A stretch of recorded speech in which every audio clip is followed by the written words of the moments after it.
A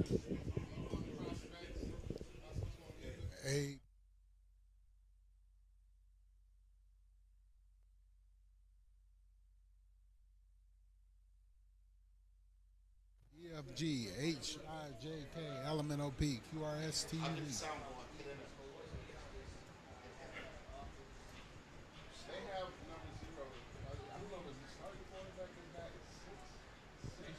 think so.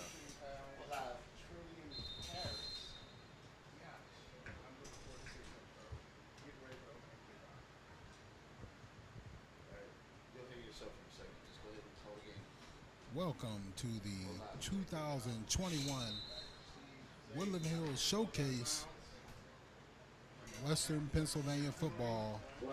Wolverines against PA against everyone. I'm Craig Thomas. Starting out here tonight's game live on Roxamore Sports. We have tonight's first matchup is going to be Bishop Sycamore versus Sto-Rox. So looks like we had a penalty on the first play, a dead ball penalty, and we're going to redo the kick here. So I'd like to take the time to welcome you to 2021 football, Western Pennsylvania. Glad to be here. These kids are excited to be out here playing football again. My co-host is Stan Beckton. Stan Beckton. Welcome, sir. Welcome. Good to Stan be is here. a Good young to be lad, is out here getting his feet wet, doing some broadcasting. So welcome to Woodland Hills football. This is the third year of this showcase with Woodland Hills hosting here at the famous George A. Novak Field, famous Wolvarena football factory. That's what we call it here in Western Pennsylvania. A lot of notable people come out of this high school. Looking forward to some great football here Friday night under the lights. Some great Western PA legends have come out of here. Chris Edmonds, Miles Sanders, a lot have come out of the Wolverena. Absolutely. Jason Taylor, Lusaka Polite. Also, Rob Gronkowski stopped here briefly, too, for a year or so, and he came out of here. So once again, we have the kick up, and they're off, and it looks like the ball's picked up by Sto-Rox at about the 10-yard line, and he makes a move, tries to go up the sideline, and he's taken down at about the 10-yard line. And that one was close to going out of bounds again. He could have let that one go and probably got another flag. Yeah, it looks like that ball probably would have gone out of bounds, but nonetheless, he picked it up. So Sto-Rox is taking over at about the 10-yard line with a 1st and 10.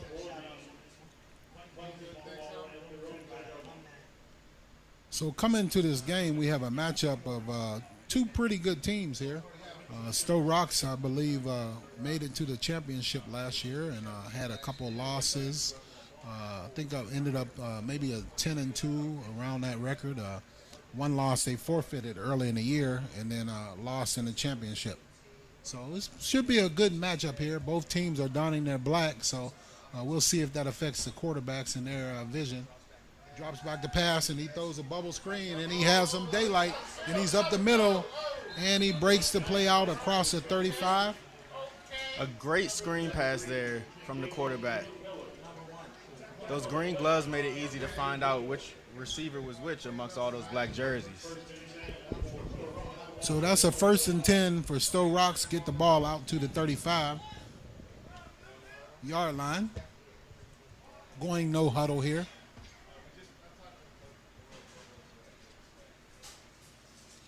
Number 5 for Sto-Rox at quarterback.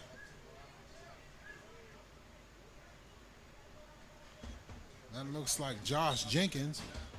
Hands the ball off up the middle. Has a big hole over the left side for number 8 for Sto-Rox. About 7-yard gain on the play.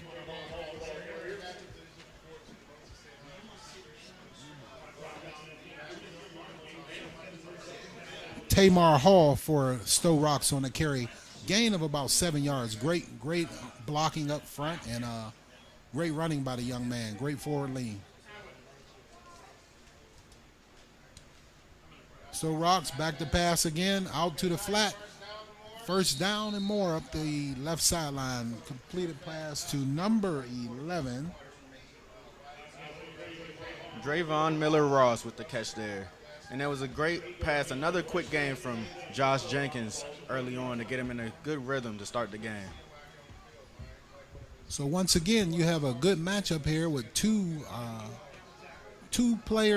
great teams that should be pretty much experienced and great offenses. And looks like bubble screen over to the left side again for Sto-Rox, and a gain of about 9 yards.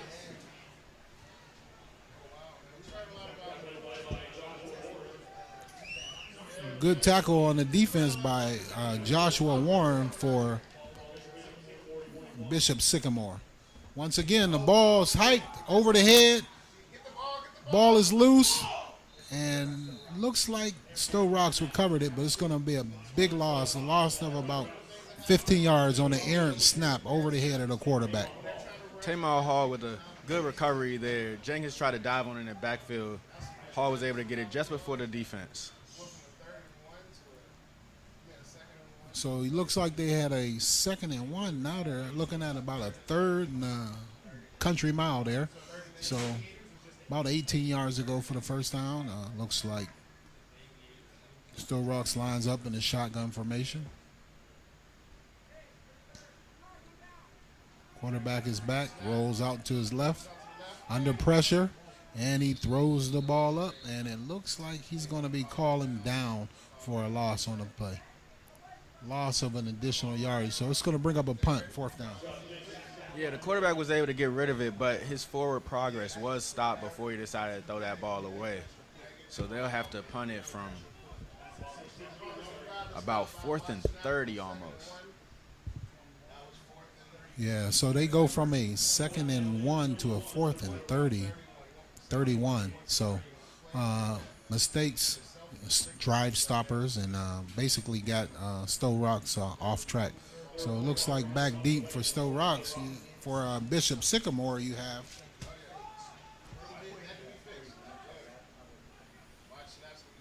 snap is off, punt is up, and the punt is a little short. It's taken by number 11, and he goes around the side, eludes a couple tacklers, and he's taken down. Great starting field position for Bishop Sycamore here, about the 46, 47-yard line. And that was Joshua Lorick on the return there. Looked like he was trying to get to the wall for a left return there, but unable to get the blocking he needed on that high punt.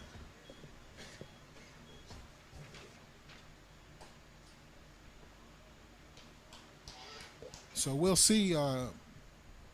Bishop Sycamore comes out being led by their quarterback, number 0, Trillian Harris, 6'6", 215 pounds.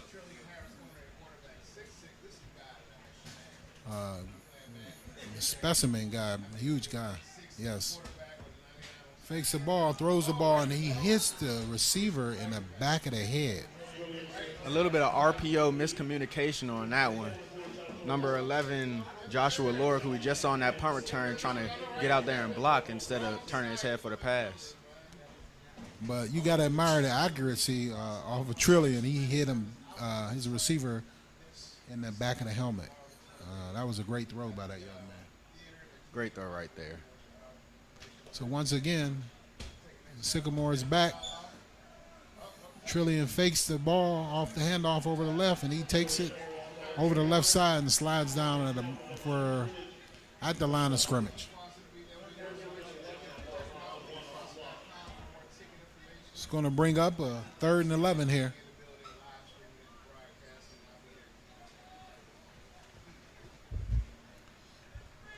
So Bishop Sycamore is out of Columbus, Ohio, and they have quite a few players on their team that are slotted to go Division I. So we'll see. This should be an interesting matchup. Brings up a 3rd down and 11 with Harris back, flanked by a running back, And 4 wide receivers. They just checked Elijah Ujori in the game right there. And he overthrows his receiver, number 14, Kyle Miller. So it brings up a punt. Sycamore is unable to take advantage of that great field position they had. And a good job by the Sto-Rox defense to get off the field in 3 snaps. So this is the first time that this team, Bishop Sycamore, has gotten together there. So it's going to see how long it takes for them young men to gel and come together. Usually the offense takes a little bit longer to come together than the defense does. So looks like they come out in the shotgun formation. They're going for it on 4th down and 11 here. Maybe a quick kick. Snaps the ball over the quarterback's head, and he tries a quick kick, and it goes out of bounds at about the 42-yard line. So, yeah. So it looks like Sto-Rox is going to end up with great field position. Yeah, and we've seen some bad snaps from both sides early on in this game, so it may come down to a game where who makes the fewest mistakes. Absolutely, absolutely. So both teams with a couple mistakes here early, but these young men are excited to be here, and just as we are, we're excited to be here. Friday night under the lights, starting a new season, season 3, here for Roxamore Sports, here at Woodland Hills Football. Happy to be here hosting this showcase. Friday night under the lights from the Wolvarena.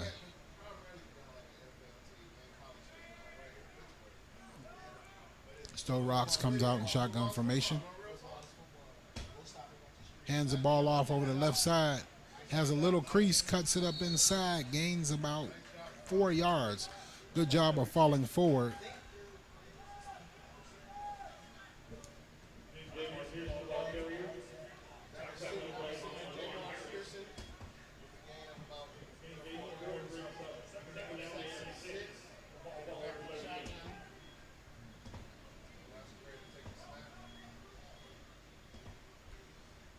Gain of 4, hands the ball off up the middle, breaks a tackle, runs over the right side for number 7, Jamar Pearson. Good effort by the young man. And Pearson seems that he has the ability to fall forward on a lot of his runs. That's a good trait for any running back out here. Absolutely. You want to see that out of these running backs and make sure that they fall forward.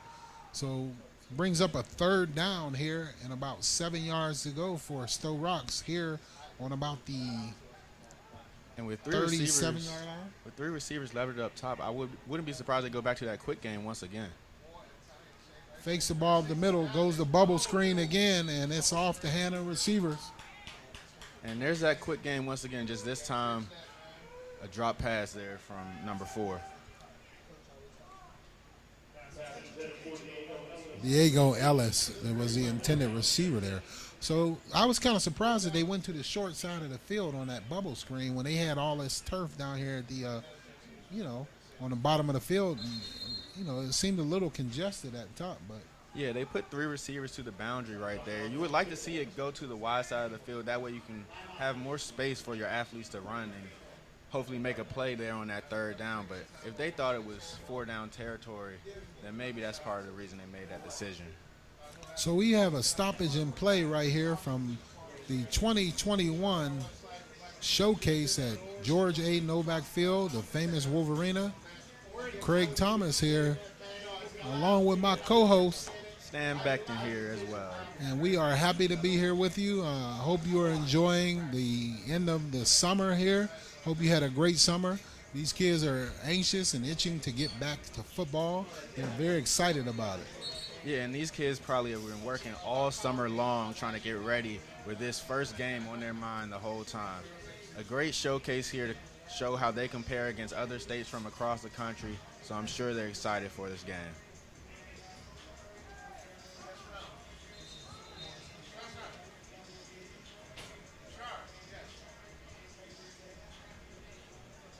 So I hope you're ready for some football here. We got football tonight. We have another game directly following this one. And then tomorrow, I believe there's 3 games on the slot for tomorrow. So you can catch all of that live on roxamoresports.com. 4th down here, takes a snap. And he's hit from the back, and the ball is loose and is picked up. And looks like the ball is fumbled and recovered by the defense. Recovery there by number 6, Hyrel Davis for Bishop Sycamore. Yeah, it looks like a blindside hit. And the ball was recovered by the defense. It was going to be a turnover on downs anyway, but looks like Bishop Sycamore will take over at about the 45-yard line of Sto-Rox when play resumes. And last time Sto-Rox was able to hold Bishop Sycamore to a 3-and-out, so after that turnover right there, I'm sure they want to replicate that performance. So Bishop Sycamore comes out with their quarterback, Trillian Harris back, shotgun, fakes the ball to the running back, throws it out wide to the wide side of the field. It looks like his receiver breaks a tackle. Number 11, Joshua Lorick, breaks a tackle and is actually tackled for a loss of about 2 on this bubble screen. And Diego Ellis there to make that tackle in that play, but he does get up a little bit slow walking back to his cornerback position.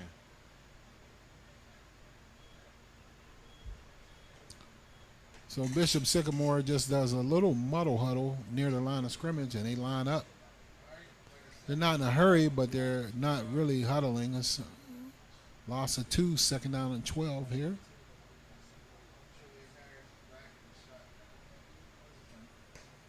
Shotgun formation. Harris gets a snap. He's under pressure, and he's taken down deep in his own backfield. And a great pressure there from number 56, DeMonte Smith, there from Sto-Rox.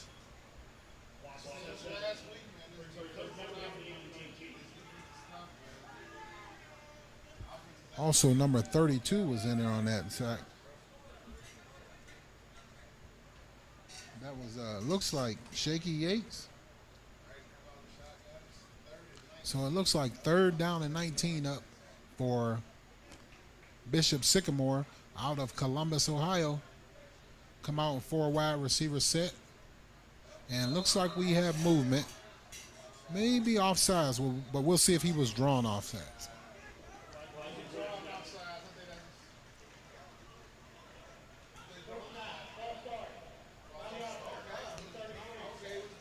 Yeah, it looks like a false start on the offense, so that's going to back up Bishop Sycamore again. It's going to make it about a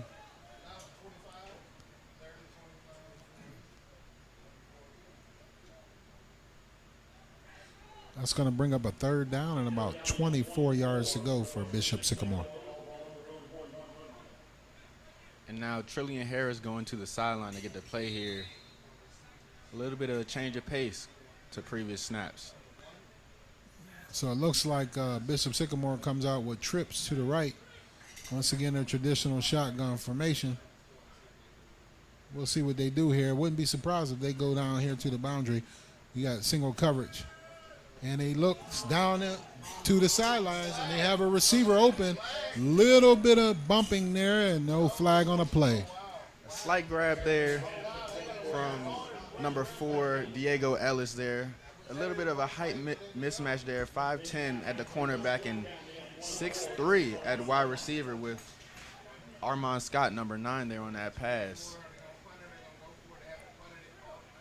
Looks like the refs are out there letting them play early on. Yeah, there was a little bit of jostling there. No flags on the play, so looks like they're going to go for it. 4th down and 24 yards to go. Wide receivers. Trips to the right. 1 wide receiver in the boundaries. Harris is back. I'm surprised they're up so close with such deep yards for them to get, but it seems like they're backing up right now. Little pooch kick for Harris. And the ball is down at about the 26-yard line where Sto-Rox will take over for their 3rd possession. That snap almost went over Harris's head again, so both teams are going to have to work on that. Yeah, it looks like when it comes to that long snap, they have a lot of work to do early on in the season. Maybe they didn't get enough reps on special teams to start off the season.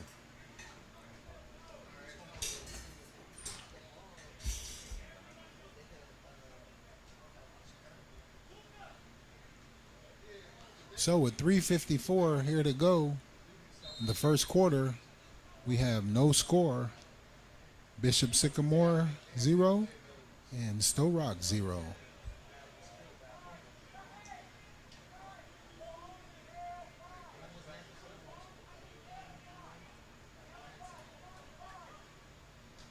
Sto-Rox comes out in the shotgun formation. Quarterback is back. He rolls out to the left, is under pressure, looks deep, throws it up for grabs, and out of bounds.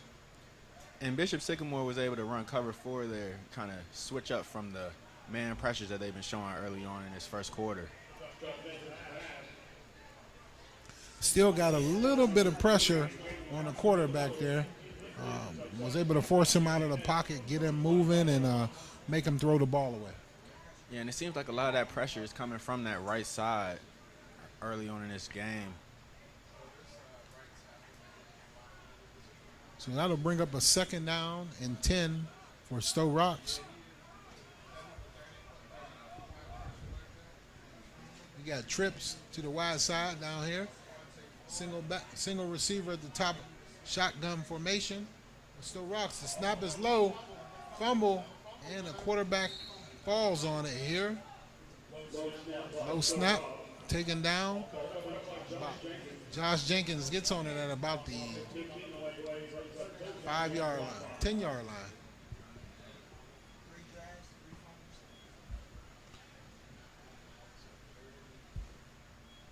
That's going to bring up about a 3rd down and about 24 yards, 25 yards here for Sto-Rox.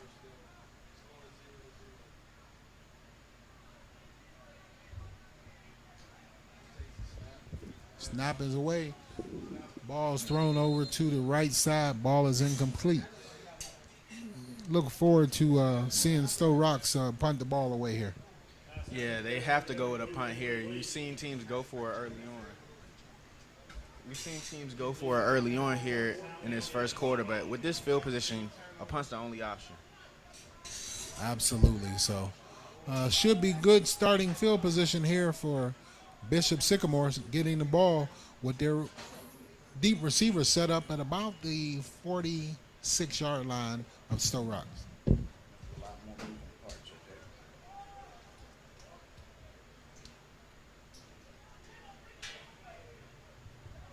We'll see if Bishop Sycamore tries to block this. Get a little pressure on. The kick is off. It's a short kick taken at about the 41-yard line. Receiver runs off to the left side, makes a move, breaks a couple tackles, and gets hit hard up at about the 41-yard line. Looks like Joshua Lorick on a return.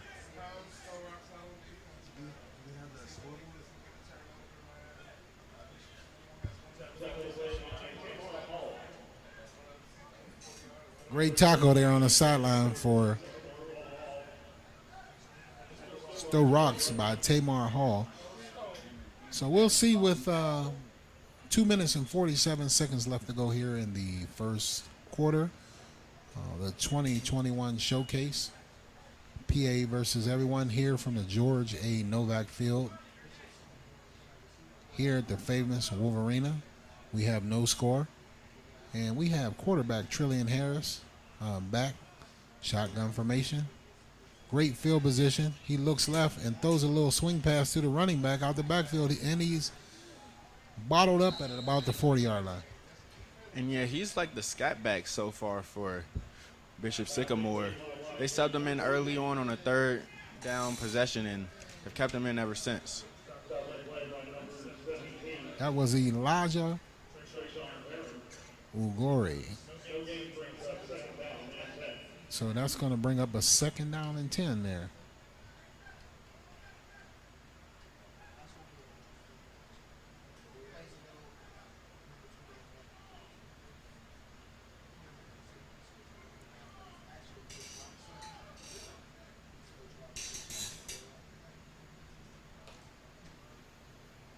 Harris is back to pass. He looks for a receiver. He looks deep. He has a man open. And he's slightly overthrown. And it looks like he's trying to take advantage of that size matchup there on the outside, but he did have number 11, Joshua Lorick, running free across the middle. Yeah, I'd like to see Harris look a little bit as secondary receiver and not keep going for the long ball on everyone. See if we can get some crossing routes or something across the middle of the field or a slant or so. Get his receivers the ball and let them run and catch and see what they can do.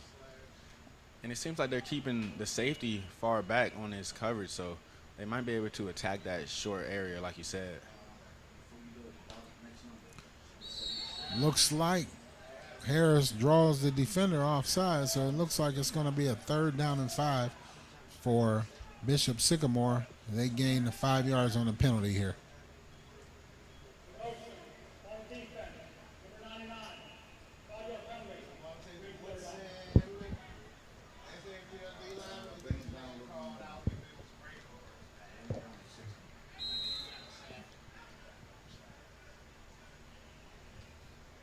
So with 1:49 left here on the clock, we are still scoreless here from the George A. Novak Field at the famous Wolvarena. Harris fakes the ball and throws it off the left side, a bubble screen, and the receiver breaks a couple tackles and he gets a 1st down. So this is the first time for Bishop Sycamore to move the chain. Yeah, first down on the night here for Bishop Sycamore. We'll see if that's an early momentum builder for Trillian Harris and the Sycamore offense.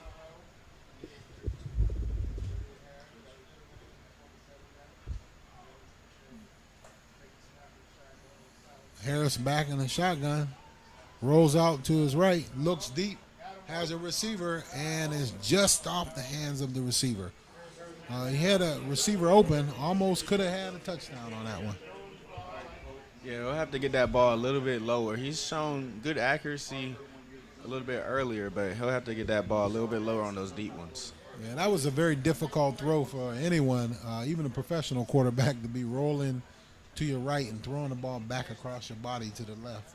But he did have a receiver open, so we'll see if they are able to punch the ball in here with a 2nd down and 10 from the, looks like at about the 25-yard line.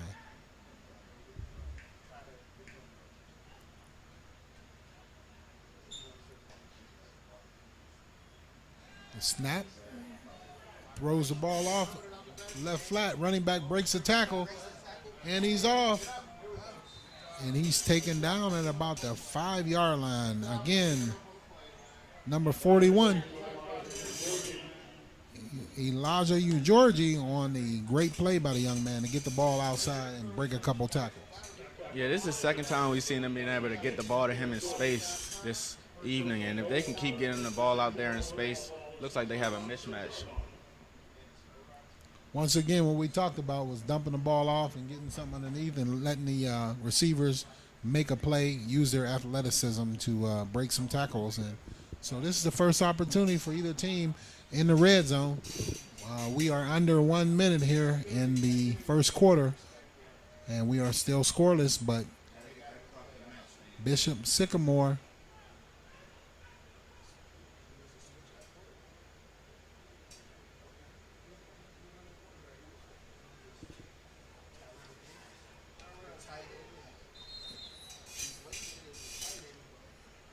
looks like we have a stoppage in play here. Bishop Sycamore is on the move with 13 seconds left to go here in the first quarter. I'm Craig Thomas with Stan Bechtel here from the Wolvarena. Stan, so what have you seen so far? Well, I've seen the Bishop Sycamore offense being able to make a lot of substitutions to use their size and speed advantages that they've had early on. They just haven't been able to take advantage of it. They've thrown a couple of deep passes there on the outside, but they've been letting them play, and they haven't been able to make a play. So as you know, we expect this early in the season, so you're going to see a lot of mistakes, a lot of misassignments.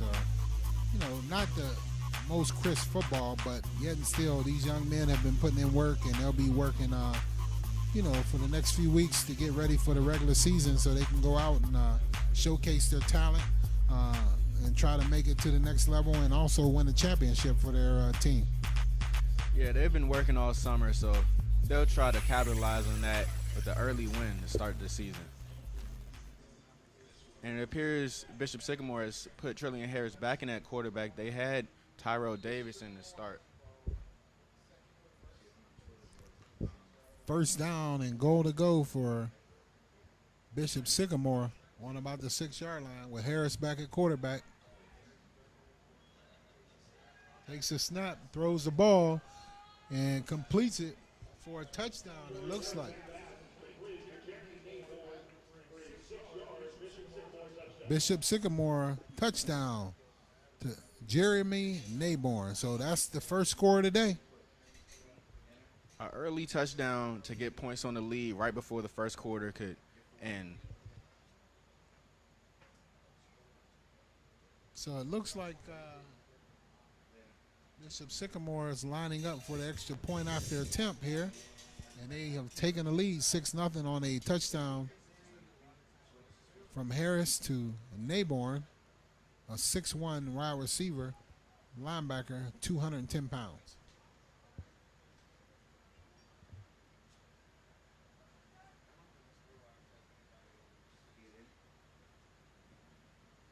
Kick is down and up and good for Bishop Sycamore.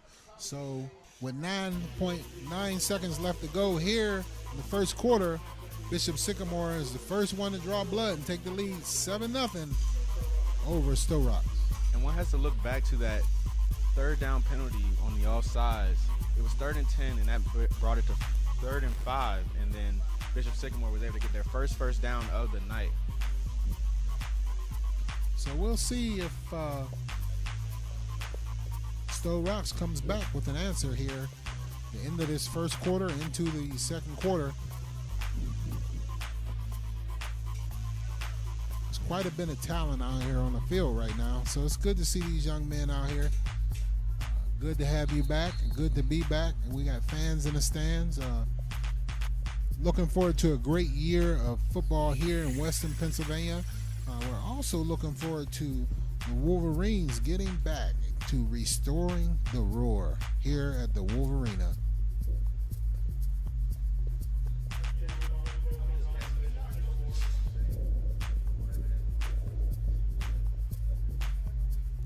So once again, we have Sto-Rox back deep with 9.5 seconds left on the clock. Bishop Sycamore kicking off.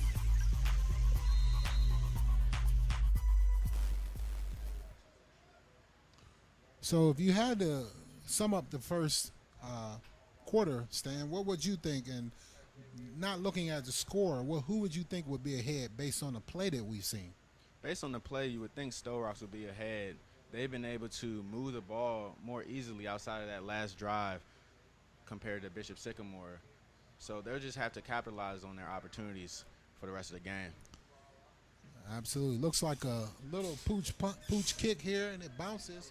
Ball is still loose. Picked up by number 7. He breaks up the middle for Sto-Rox, and he's taken down Jamar Pearson on a return for Sto-Rox. Taken down at about the 25-yard line. So, Stan, talking about the Sto-Rox team, they have definitely been able to move the ball more, but once again, the mistakes have hindered their progress, and so they're going to have to alleviate all these mistakes going forward if they want to stay in this game against this high-powered Bishop Sycamore team. Yeah, and the easiest way for them to alleviate some of those mistakes is to get the ball out of their quarterback's hands early, as it looks like there's a different quarterback back there now to start this possession.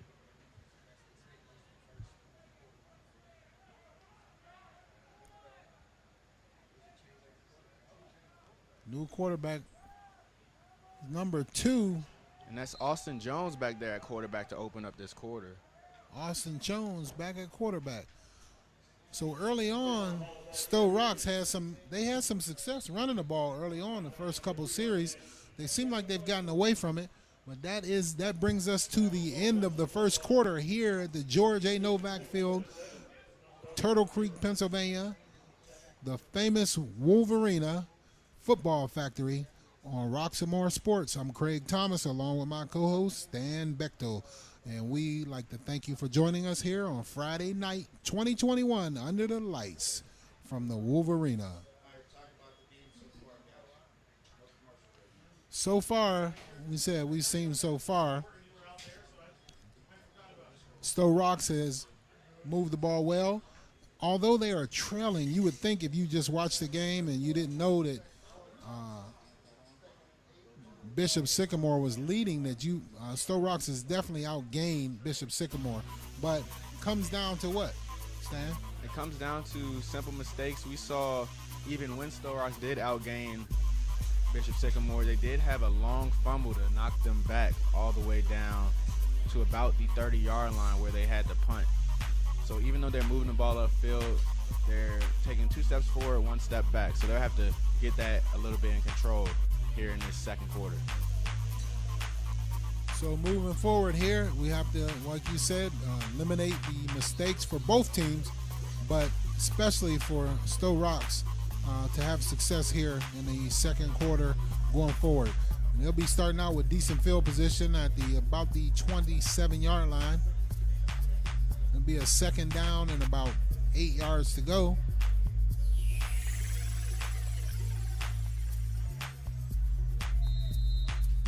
Sto-Rox comes out with trips to the wide side of the field. Shotgun formation.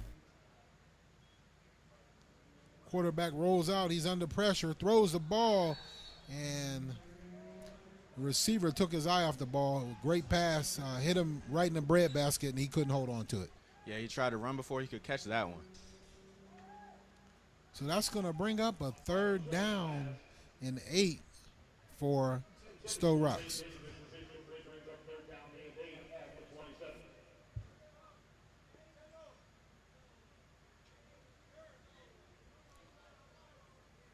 Sto-Rox sticks with the same formation, trips to the wide side of the field, shotgun formation.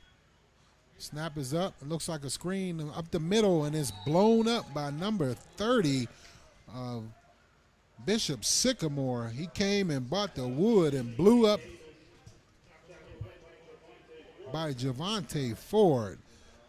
He was Ford tough on that one, wasn't he? Ford tough on that one, able to read out that screen from the defensive line position. They tell defensive linemen, if no one's blocking you, it's either a screen or someone's pulling for you. So always keep your head on the swivel. So that brings up a 4th down for Sto-Rox, and they look like they're going back into punt formation here. Snap is good. Punt is up. Looks like a pretty good kick here. And it looks like it's going to be interference there. Kick catch interference, but the ball is picked up by Bishop Sycamore and taken up to about the 45-yard line. But we have laundry on the field right now. And there wasn't a fair catch on that one, but they did throw the flag because I don't think they gave him just enough space to catch the ball. So while we get that sorted out here, let the refs are figuring out where to spot the ball. Kick catch interference by Sto-Rox, 15-yard penalty. 1st down for Bishop Sycamore. And they'll start once again with great field position to open this drive. Last time they were able to get a touchdown with good field position. So it looks like they're going to start out in Sto-Rox territory at about the 47-yard line. So like you said, Stan, great field position for Bishop Sycamore. We'll see what they can do with it. And Bishop Sycamore has made a change at running back to Davari Mathis after Elijah Ujori was having good success as their 3rd down back for the last few drives. Harris is back in shotgun, throws a bubble screen to the left, has a receiver. He breaks a couple tackles, and he lays the wood on a defender, and he's pushed out of bounds. But we have more laundry on the field. It looks like it could be a targeting penalty on this. Yeah, somebody might have dipped their head there on the sideline trying to get the big hit.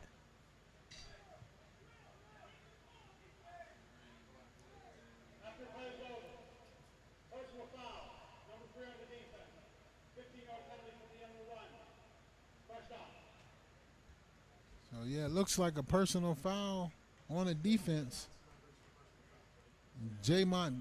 Green Miller is called for the personal foul. 15-yard penalty, moves the ball with the gain all the way down to about the 25-yard line for the Sycamores. On the move again.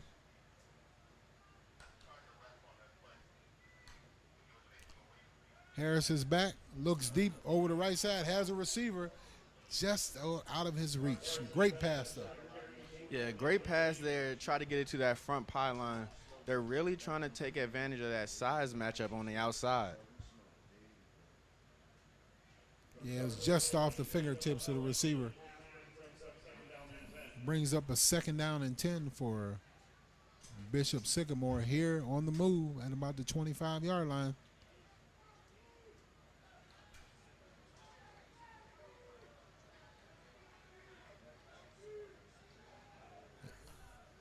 Bishop Sycamore comes out, fakes the ball up the middle, throws a bubble screen to the left to his favorite receiver, number 11, once again, and he's taken down. Joshua Lorick is taken down by a host of Sto-Rox defenders.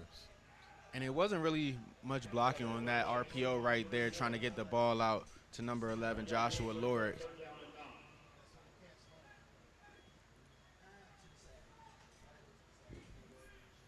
Yeah, looks like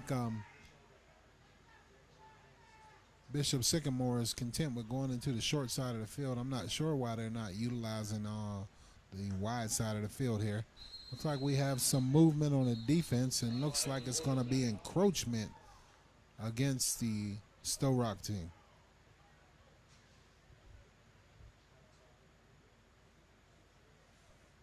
So we were looking to see what adjustments could have been made, Stan, after the first quarter. I really haven't seen too many adjustments, have you? Yeah, I haven't really seen too many adjustments being made so far. It seems like they're going with that same scheme that they had early on. So that's going to move the ball down to about the 18-yard line for Bishop Sycamore, and that's going to bring up a 3rd down and about 5 yards to go. They are deep in Sto-Rox territory, leading 7-0 here in the second quarter. And I wouldn't be surprised if they go to the bottom of the screen here with that one-on-one matchup once again. And he looks that way, and he looks, and he throws the ball. He has a receiver, and he goes up and high points the ball in between 2 defenders. It's a touchdown for Trillian Harris.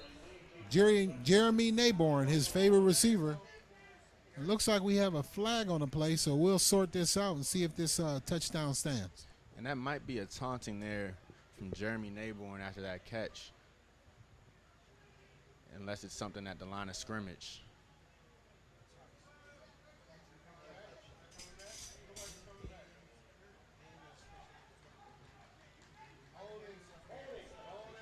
It looks like a holding, and that touchdown will be taken off the board.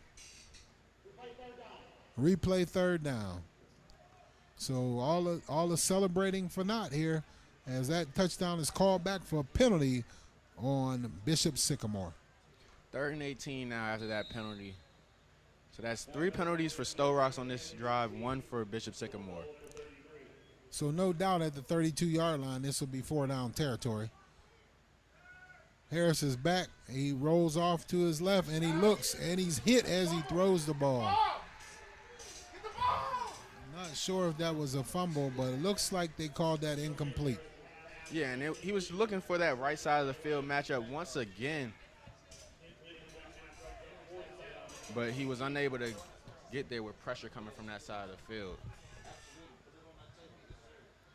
So that's going to bring up a 4th down and about 18 yards to go for Bishop Sycamore, and it looks like they're going to punt the ball. I'm not sure about punting the ball from the 32-yard line. Maybe they're going to try a long field goal here.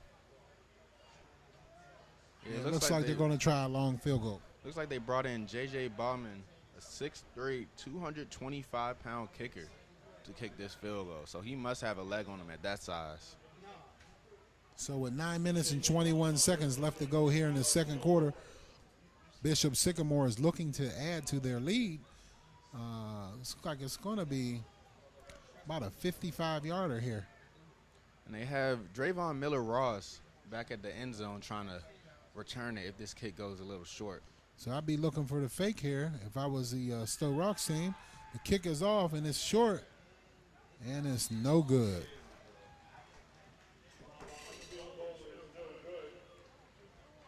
Doesn't look like he got a clean hit off of that one. Looks like he may have scraped the turf or didn't get a clean kickoff. So that click was not good. So it looks like Sto-Rox is going to take over here with 9:16 left to go in the second quarter. Here from the George A. Novak Field, the Wolvarena. I'm Craig Thomas with Stan Bechtel. Here, Showcase 2021. Pennsylvania versus everyone. Here at the Wolvarena, the third year of this showcase. Great talent from all over the country here. This team tonight out of Columbus, Ohio, Bishop Sycamore has about 15 or 20 Division I players on their roster. A lot of young men you'll be seeing playing on Saturday on their team. But they have a formidable opponent. Sto-Rox went to the chip last year, only lost 2 games, so they have the ball and throw the ball out to the flat, makes a receiver, makes 1 or 2 people miss, and he's taken down hard at about the 20-yard line with no gain on the play. And back at it with the quick game there from Sto-Rox. Seems like they've been able to find something to take advantage on that Bishop Sycamore defense. They're trying to out-leverage the defense to the outside and just get the ball in space. What would you like to see, Stan, from Sto-Rox? Because it looks like that little outside game is not really working for them. Well, with this new quarterback change, I would like to see them to get more rollouts to the right. The right has typically been the wide side of the field here for Sto-Rox this afternoon. So it looks like they throw the ball out in the flat. The receiver takes the ball, and he's hit, stacked up, and he's taken down at about the 30-yard line. He fights ahead for the first down yardage, and he has it. First down for Jamar. Looks like they're going to move the chains.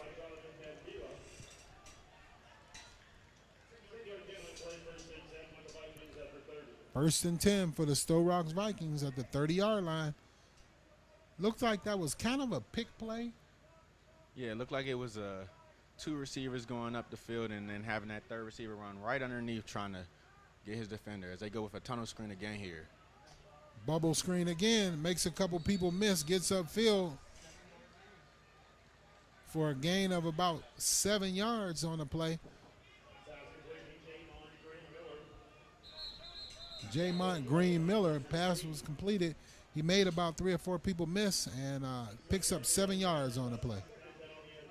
Yeah, they're trying to take advantage of that aggressive pass rush that we've seen from Bishop Sycamore. Screen plays are a great way to slow it down. Yeah, I'd like to see them do some more of that screening. They're using the aggression, like you said, of the defense against them. Maybe they should maybe get a tight end screen. And, the bubble screens have been working, so we'll have to see. Shotgun formation. Ball is back. Little pressure. Quarterback throws the ball off to the right side, and it's short. Hops it to the receiver. So that's going to bring up a third down and about 3 yards to go.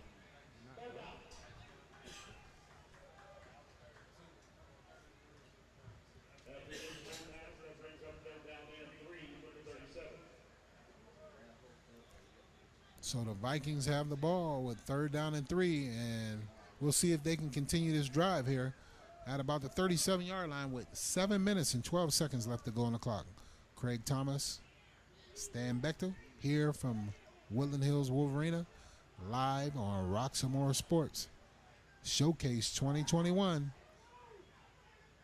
Hands the ball off over the left side, and he's hit hard, and he falls forward and reaches ahead, struts the ball ahead, and looks like they're going to give him the first down.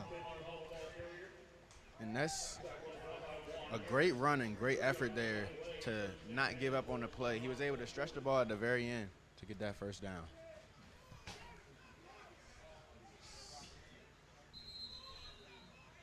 Yes, that was a great effort by the young man to reach the ball forward because he was hit short of the first down and was able to fall forward and get the first down. So we have a timeout and stoppage in play right now. Bishop Sycamore takes a timeout. We have 6 minutes and 53 seconds left to go here in the second quarter. 7-0. Bishop Sycamore has a lead, but Sto-Rox Vikings are on the move. Yeah, we got to see a good run there from Sto-Rox to end the drive before the timeout. So if they can get more runs going, because we haven't seen them run the ball that much. They try to use a quick game in replace of the run. So if they can get more runs going throughout this second quarter and later on in the second half, they may be able to once again get the offense flowing. So while we have a stoppage in play, I'd like to take a moment to thank Ron Coursey for all of his hard work. Athletic director, was here at Woodland Hills for a few years, and this was his brainchild. He started this showcase, bringing teams in from across the country, showcasing the talent. We'd like to thank you, Ron, for all of your hard work and wish you good luck in your future endeavor. But this was his baby here, so he is a reason that we have these teams set up here, coming here. And so good luck to you, sir, and thank you very much for your hard work. So we're back to live play with Sto-Rox. The little bubble screen to the right to number 11, and it looks like he gains about Drayvon Green Miller, gains about 5 yards on the play. Yeah, they're seeing the numbers on the outside there. If they put out 2 receivers and it's not 2 defenders covering them or lined up over top, they're going to throw that screen pass every time. So it looks like Sto-Rox is lined up once again, shotgun formation. Trips to the boundary. Quarterback is back. Looks, he's under pressure, and he is taken down for a loss of about 5 yards. Sacked for a loss of 5. And that pass rush continues to get after Sto-Rox on any pass that's quicker than quick game. So they'll need to figure out a solution to that if they want to get the ball downfield on these long dropbacks. So I was thinking, Stan, what they should do, like you talked about earlier, is get the quarterback out of the pocket. He's a sitting duck there, standing still, and the defense is able to pin their ears back and just rush up the field. So maybe adjustment could be to roll them out of the pocket. They come out with trips to the wide side this time. Yeah, and they come out in an actual empty set with 5 receivers out. And the quarterback scrambles, and he runs up the middle, and it looks like we have laundry on the field. Looks like the quarterback takes the hit, falls forward. Would have first down yardage, but would be close to first down yardage, but looks like this is going to come back.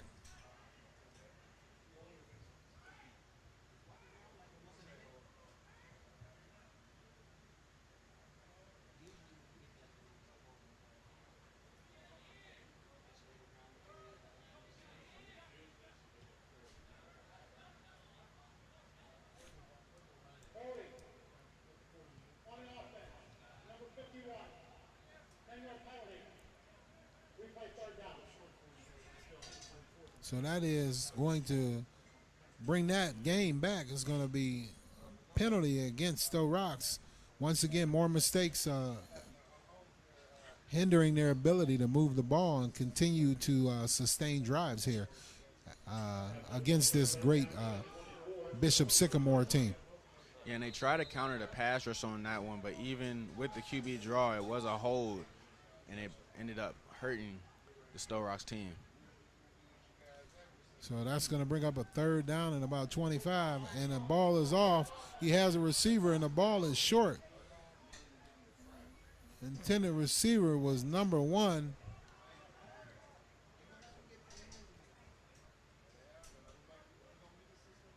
Looked like he had a receiver open, but he was under some pressure. Pass falls incomplete. 4th down. So it looks like, once again, another drive stall based on, mistakes for this team here out of Sto-Rox. And even with 2 backs in the backfield on that one, they were unable to get the protection they needed to give the quarterback time, because the defense was beat on that pass if the quarterback had enough time to set his feet and get the ball out there. So it looks like Bishop Sycamore should come out of this with great field position here with about just under 5 minutes left to go here in the second quarter. Western Pennsylvania football, Friday night, but we are not under the lights yet, but maybe for our second game.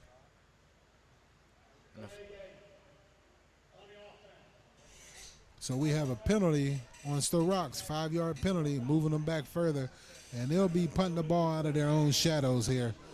So I look forward to Bishop Sycamore getting great field position here. Yeah, great field position for Bishop Sycamore after this punt should be coming.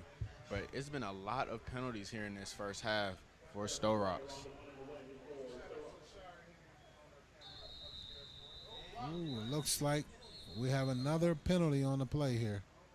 So the play was stopped, and we'll sort this out here and see if this moves Sto-Rox back further.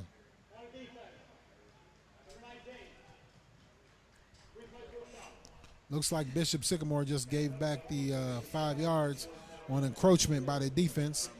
Moves the ball back out to about the 26-yard line. Sto-Rox is back in punt formation. We'll see what happens on this play. Snap is off, and he drops the snap, and he gets the punt off high, but it takes a bounce for Bishop Sycamore, and they're going to take over in the Sto-Rox territory, about the 49-yard line, 48-yard line.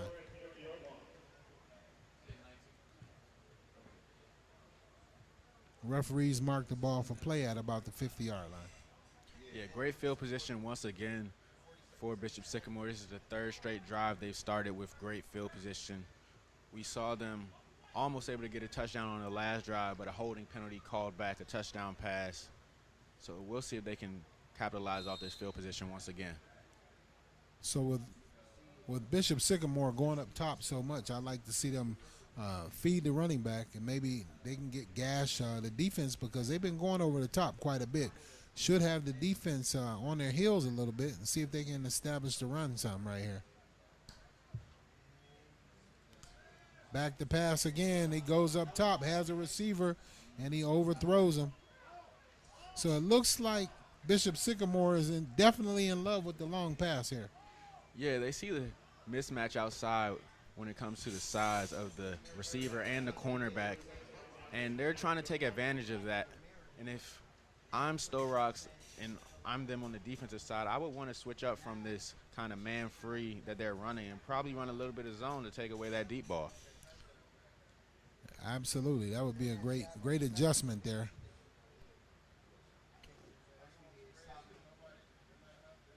So 2nd down and 10 for Bishop Sycamore out of Columbus, Ohio. Shotgun formation. Tries a crossing route for number 11 there, Joshua Lorick. He looked like he was open, but it looked like he pulled up there.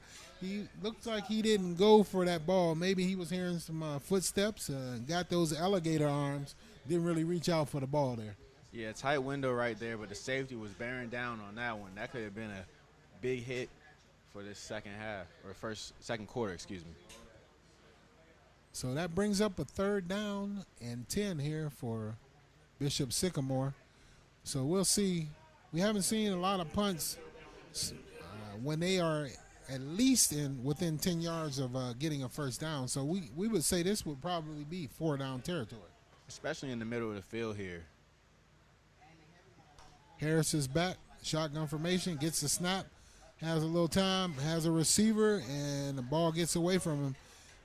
Throws it out of bounds, and that's going to bring up a 4th down and 10. So 4 minutes and 30 seconds left here in the second quarter from the George A. Novak Field, famous Woodland Hills Wolvarena, Western Pennsylvania football factory. And pressure on that one brought by Zaire Young from Sto-Rox. 5'11", 270. They're in the middle of that Sto-Rox defense. So it looks like Sycamore are content with going for it here on 4th down. 4th down and 10. And there's a little bit of yelling down on the Bishop Sycamore sideline from the head coach. Shotgun formation. Quarterback rolls out, has a receiver wide open. And his helmet comes off, and it wasn't even a hit, but it looks like we have laundry on the field. So we'll see what the referees do here. They're going to get together in conference on that one. But it didn't really look like a hit. Yeah, it looked like it was just the safety trying to pull up. Actually, maybe he brought an arm up to the head area on that one, but it doesn't look like that should be a targeting flag. It looked like he went untouched. All right, it looks like the referees got it right there. They picked up the flag on that one. So our eyes were not deceiving us up here, Stan. We saw it right, and they got the call right. Great call by the referees. Yeah, but number 14, Kyle Miller, was open on that one on the QB bootleg to the left side. So they got lucky on that one that he was unable to get that ball a little bit lower on that pass. Yeah, so Trillion Harris has showed some great promise there. He shows a great arm, having a little bit of difficulty rolling to the left, throwing the ball back across the field to the right, which is to be expected because that is definitely a difficult throw. Yeah, difficult throw there. You would like his receiver to kind of stop in that zone to sit down and give him an easy target. Nonetheless, Sto-Rox holds on that series, and they take over at the 50-yard line. We'll see if they can come out and put something together here. Quarterback is number 2, Austin Jones for Sto-Rox, the Vikings here. They have a late lineman running out on the field for the Vikings. Center, I don't know if he didn't realize they were on offense again yet, but he was late to come out. We'll see if that affects the snap here. Good snap by the center. Bubble screen, quarterback rolls out, and he's taken down for a big loss. Loss of about 13 yards on the play. DeJuan Roney there on that sack, just straight speed off the edge, and no time for the quarterback in Sto-Rox's backfield. So once again, you start out the series with a negative play. It's very difficult to overcome a negative play like that starting out the series. That's going to give you a second down and 18. Shotgun formation.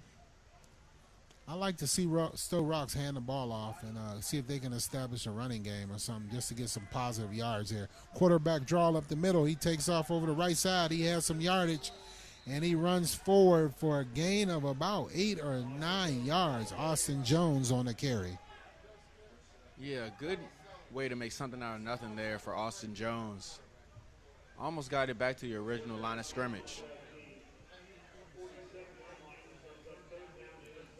So that's going to bring up a 3rd down and 13 with 3 minutes and 28 seconds left to go here from the George A. Novak Field. The Wolvarena here in Turtle Creek, Pennsylvania. Craig Thomas with my guest host, Stan Bechtel. Here, the 2021 showcase. Looks like another bubble screen, and the ball is batted down. And that's going to bring up a 4th down for the Vikings here. And a great job by Tyrell Davis on that one to get his hands up and bat the ball down. So that's going to bring up a 4th down and 13 here for the Sto-Rox Vikings here. Once again, the penalties have hindered their ability to sustain drives and move the ball. They showed some promise here early on, first quarter, even sporadically here in the second quarter, but seems to continue to have issues with mistakes and missed assignments. Yeah, and they've had 2 quarterbacks take snaps so far this game, Josh Jenkins and Austin Jones, so it's a lot going on for that Sto-Rox offense. Looks like the Bishop Sycamore, number 2, takes the ball, Adrian Brown, and he's slung out of bounds at about the 30-yard line. So that's going to put the Sycamores 1st and 10 on about the 30-yard line with 3 minutes and 13 seconds left to go here in the second quarter. Yeah, and they'll try to get one more point on the board. I wouldn't be surprised if they go down to the boundary once again, trying to get that deep ball going. They've attacked it every time they've had the ball so far.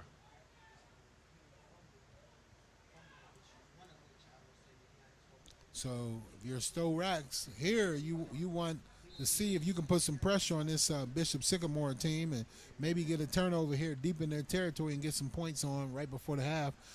Bishop Sycamore looks like they're going to be going for the jugular here right before the half, and they're going to probably go deep here, I would venture to say.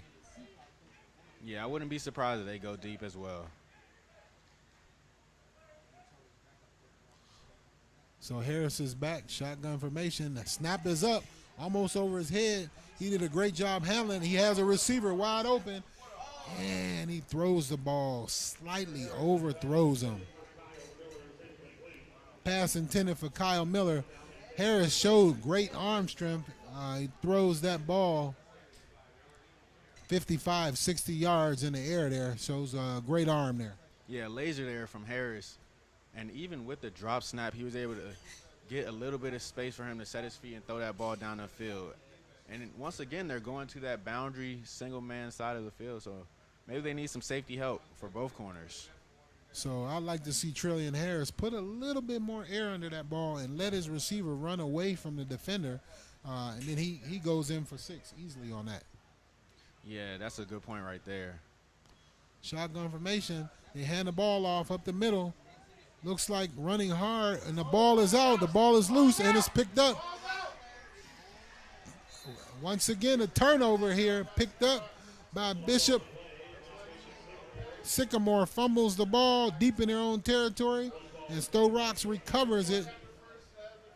And they're going to have the ball deep in the Sycamore territory here at the 1st and 10 at about the 27-yard line. And Charlie Pollard dipped his shoulder on that one trying to get some extra yardage, but great job out of Sto-Rox defense to strip that ball away.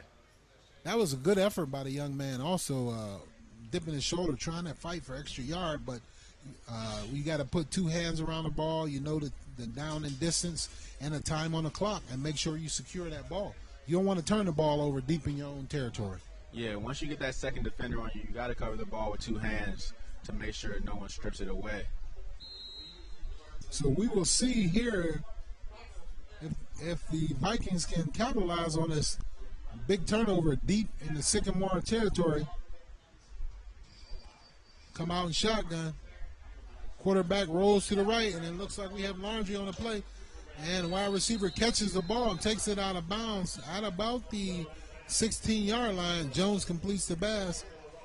Trayvon Miller-Ross, but it looks like it's going to come back a holding penalty.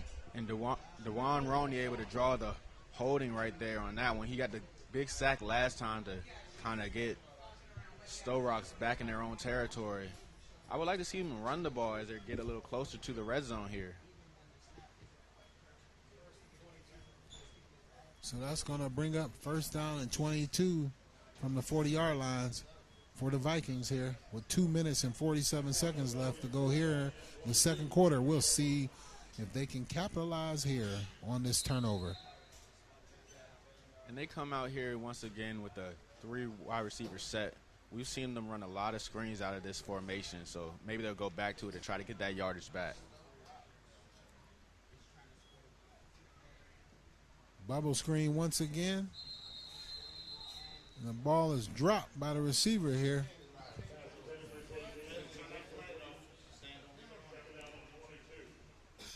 So that's going to bring up a 3rd down here.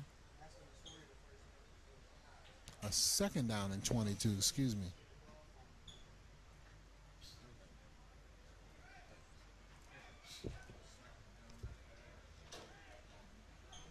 And Austin Jones is having to throw a lot of those screens off of his back foot here. Maybe the offensive line needs to hold him up just a little bit longer so that way he can set his feet and get that ball out to the receivers a little bit faster. Absolutely. We know it's a screen, but they shouldn't be it's almost like they're not even hitting the defense at all. It's almost like a jailbreak screen. They're just letting them go. Yeah, and if you're not going to hit him like that, you have to get the ball out faster. But it looks like it's a longer developing screen to let the receivers on the outside secure some blocks. So they'll have to hold up that defensive line a little bit longer if they want these screens to be successful. So we have a stoppage in play here. with the score 7-0. Right now, leading the Bishop Sycamore team out of Columbus, Ohio, leading the Sto-Rox team. But Sto-Rox is on the move with a big turnover here deep in the Sycamore territory. But once again, they're hindered by penalties, and we'll see if they can capitalize on that turnover and get some points on the board here before halftime.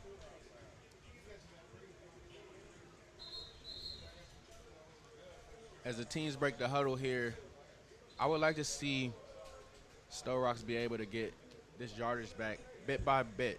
I don't think they'll have enough time to get the big play to get this large chunk back at once. So if they can slowly chip away and try to use this as 4-down territory, they may be able to get the first down.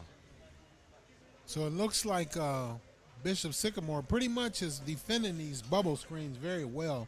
So I would think that they're going to have to use a little trickeration here to get this ball in the end zone, because the bubble screens are not exactly getting it. So it looks like we're going to have an offsides here. Looks like that penalty is going to go against Bishop Sycamore on an encroachment for the defense. Oh, no, it looks like he was drawn offsides. False start on the offense. So that'll be 2nd and 27 here for Sto-Rox. Continuous penalties on the offensive end, stalling any momentum they could kind of have. Yeah, it looks like Sto-Rox is going the wrong way right now. We'll see what they come up with here. Sto-Rox back, shotgun formation, 2 wide receivers, and it looks like it's going to be a false start again on that right side of the offensive line for Sto-Rox.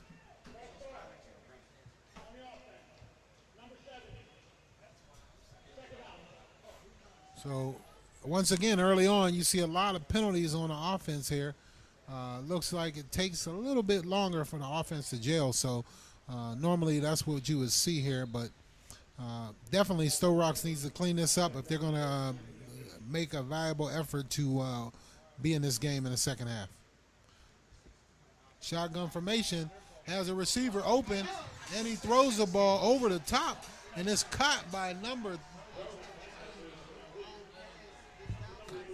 to complete to number 3, Jamont Green Miller over the top. 1st and goal for Sto-Rox.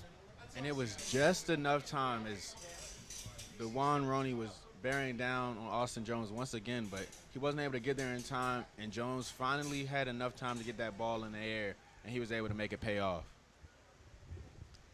So Sto-Rox picks up a big chunk yard, and they hand the ball off, fakes the ball, and he's up the middle, and he's hit, and the ball is out. Looks like it was a major collision at the goal line. And it looks like Austin Jones was hit viciously at the goal line and lost the ball. And a big hit there from safety Charlie Pollard. The quarterback was able to get out in space, but Charlie Pollard came down and laid the boom on that one on the quarterback scramble. Looks like he laid the boom, the wood, the lumber, and knocked that ball free, and the ball was recovered by Bishop Sycamore, so it's going to be a turnover on downs. Great play by Jones, but you like to see him cover that ball with 2 hands real close to the goal line. Yeah, quarterbacks normally don't put 2 hands on the ball when they get out of space because they're not used to it, frankly, but Christian Jones Charlie Pollard, able to take advantage of that and get the ball back and stop that scoring drive. So big play by Sto-Rox Vikings and a bigger play by Bishop Sycamore to turn them away. Looks like a little slant pass there complete by Trillian Harris to Brown. Gain of about 5 yards with 1 minute and 53 seconds left. So we'll see if Bishop Sycamore attempts to get more points on the board right before the half. And Harris able to do a lot of pre-snap communication as he gets sacks there. But he's doing a lot of pre-snap communication with his receivers. So it looks like Bishop Sycamore goes to a no huddle. We're under a minute and a half here left in the second quarter. from the Wolvarena here in Turtle Creek, Pennsylvania. Craig Thomas along with Stan Bechtel on Roxamore Sports Network. Quarterback rolls out to his left, and he's taken down for just about no gain. That's going to bring up a 4th down here. And it's a flag on the play. Looked like it was a holding in the backfield on that one. Yeah, it looks like it's going to be a holding against the Sycamore, and that's going to be declined there, and it bring up 4th down. So we will see if Sto-Rox can get the ball back and maybe try to get some points on the board for themselves.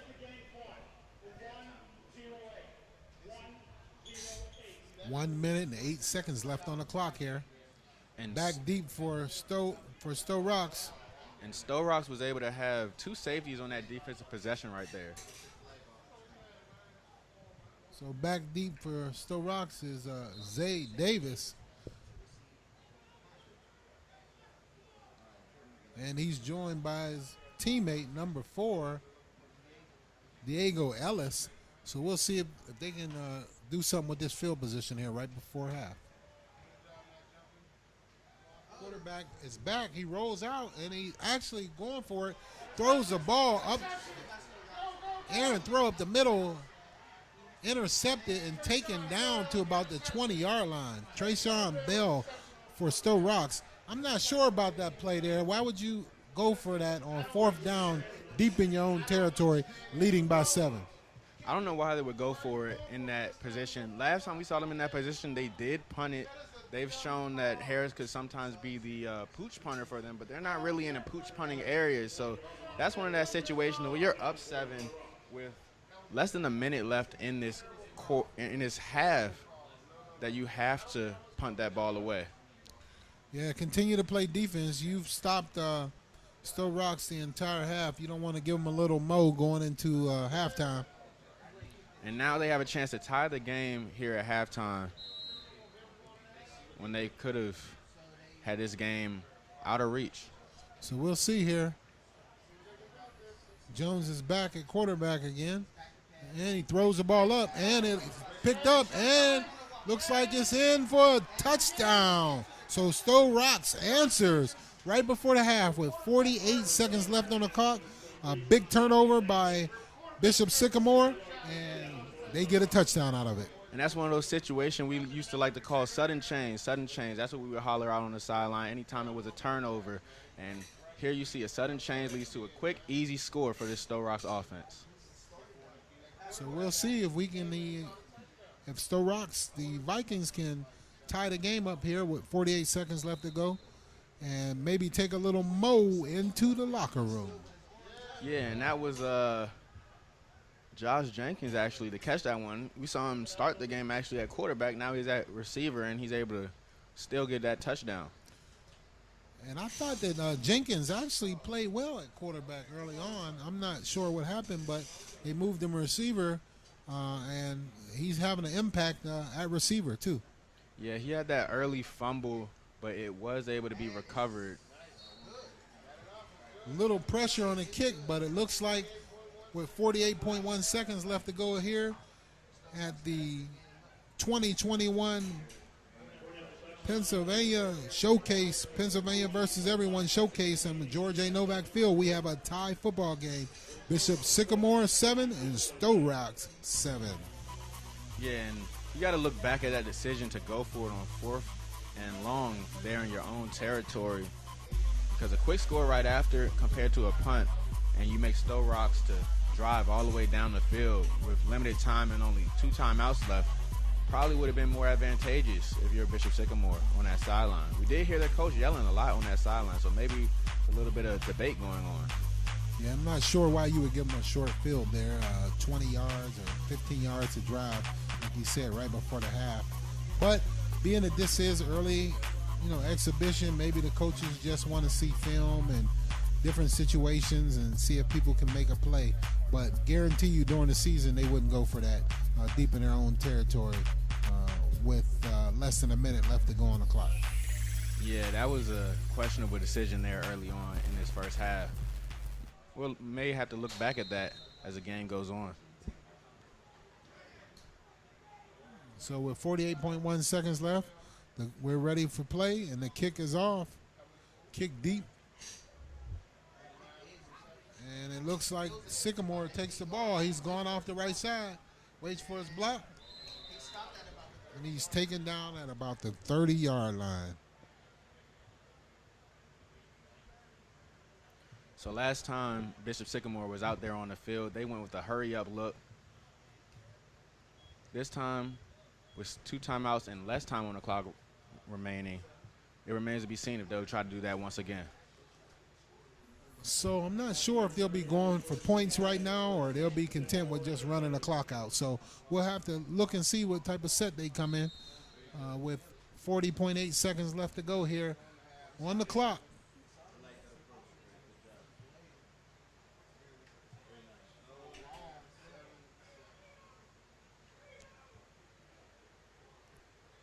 So Trillian Harris has been the quarterback the whole way for Bishop Sycamore, and we'll see if he comes out. And we know that Harris loves the long ball, so we'll see what he does here. And you have a too-high look here from the Sto-Rox defense to try to counter any of these deep balls that they've been struggling with all afternoon. And he throws the ball on the seam, gets the ball up the left side, right side. Receiver keeps his legs driving, gets the ball out over the 45 to about the 48, 49-yard line. First down, clock stops. Sycamore started. No huddle. They're trying to look a little bit confused there on this play. Wasted a lot of time there on the clock and fumbles the ball and spikes it. Now the ball clock is stopped at about 15 seconds on the clock. So they wasted about 20 seconds to do a really clock play. So that was not real good. But you can look forward to those guys getting better with those situations as the season goes on. And that's why the coaches really want to see that right now. Yeah, late substitution had them struggling to get set on that play, and that's why that 20 seconds ran off. So if I was coaching right now for Sto-Rox, I'd be moving all my defenders back and playing safe with 15.3 seconds left to go on the clock. So it looks like little shuffle pass goes nowhere, and that's going to pretty much close out the half. Looks like they're content with letting the clock run out here. And so that's going to do it here for the first half from the Wolvarena, the 2021 showcase, Pennsylvania versus everyone. Here we have a tie ball game. I'm Craig Thomas along with my co-host here, Stan Bechtel. We're going to be right back here with more coverage on Roxamore Sports in just a moment. We'll be right back.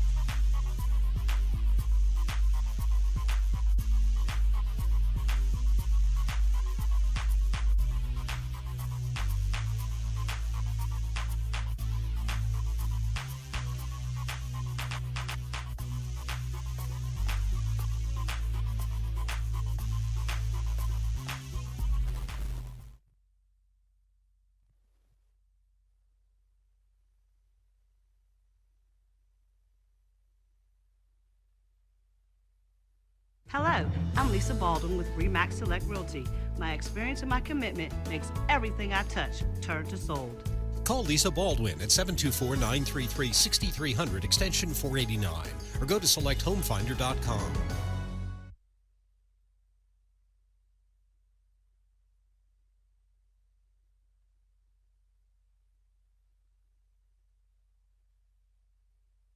Hey kid, let me tell you about the Soul Pit.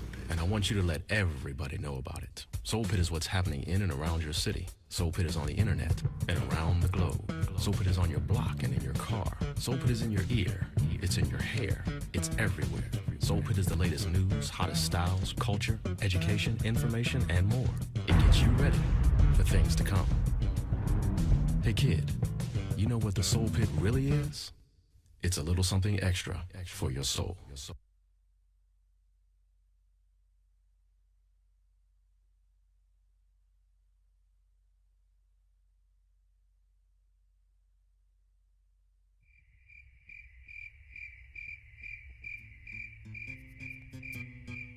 a shotgun formation, flanked by Siebels. And we have back deep, and you have him wide open, and it looks like he's going to go all the way to the house. Tariq Scipio, big play receiver for the Wolverines. Finally, they got the big play receiver the ball.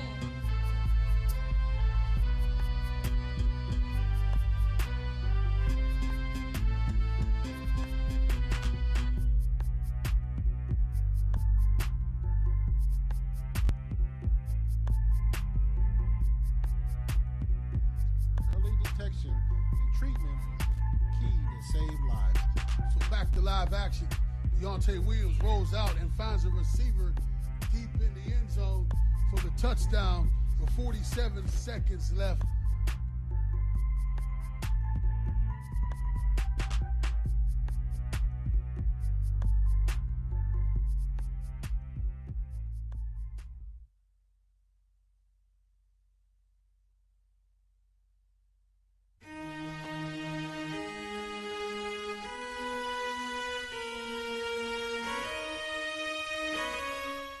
Want to put a spotlight on some of these kids who could be going places, and we want to be there to help them get to the next level, whether it be Division I, Division II, Division III, NAIA, junior college, wherever they want to go, we want to support them and get them to the top. We have some pretty successful and high-level bowlers that were able to gain exposure through Roxamore Sports Network. And so for me, the decision was a no-brainer from the standpoint of it elevated the profile of our athletic department, it elevated the profile of our school district, and most importantly, it elevated the profile of our student athletes. To bring light and a mic to a situation to make a difference. That's what Roxamore has always meant to me. What surprised me the most about Roxamore is, well, how dedicated it was. So I'd absolutely recommend Roxamore Sports Network, and why is simply because Roxamore Sports Network is in it for the business of helping kids. Delivering a sports experience like no other. That makes you say, oh, that's all right. As an old man would once say, that's all right.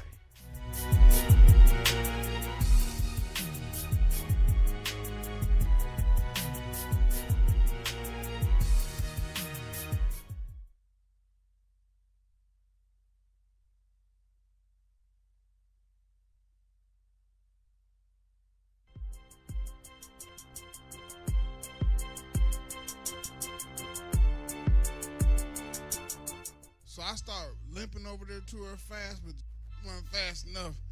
So I had to get her attention. I'm like, hey. She turned around, see me limping towards her. She says, oh my gosh, you've been shot. I just fell on the ground. There wasn't even nothing wrong with me. Graduated from Ohio State Penitentiary. They got real classes in there. Anybody been in that school? No, they got real classes. Like, it's 50-year-old man in there. They was like, hey, fam, can you be quiet? I got school in the morning. And I'm still fat. So if you watch season 1, I remained and maintained all this weight for season 2. I ate just enough fried chicken, cornbread, collard greens, mac and cheese, all that, just to maintain all of it.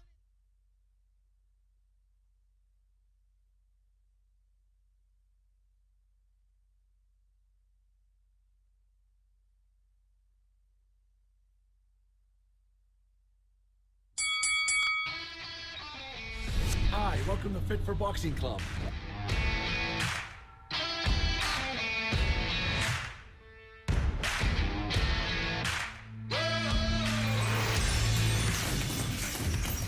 Here at Fit for Boxing, you'll find a fast, fun, and effective workout where you can burn up to 1,000 calories. Come try a free class at Fit for Boxing, where beginners are always welcome. It's fun for the whole family, people of all ages. Old or young, it doesn't matter. In addition to our trainer-led workouts, we also offer private lessons, community fundraiser and team building events for local companies and more. Hi, my name's Mary. I've been a member at Fit for Boxing for a little over a year now. If you need to get a good workout in, come to Fit for Boxing, and Rich and his staff will take care of each and every one of you. Fit for Boxing Club is located in Hampton Township, just outside of the city of Pittsburgh on William Flynn Highway. Come learn how to box and have fun. Call Fit for Boxing Club at 412-213-3584 or visit our website at www.fit4boxingclub.com.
Hello, I'm Leon Roxamore, founder and CEO of Roxamore Sports, Media, and Ministries.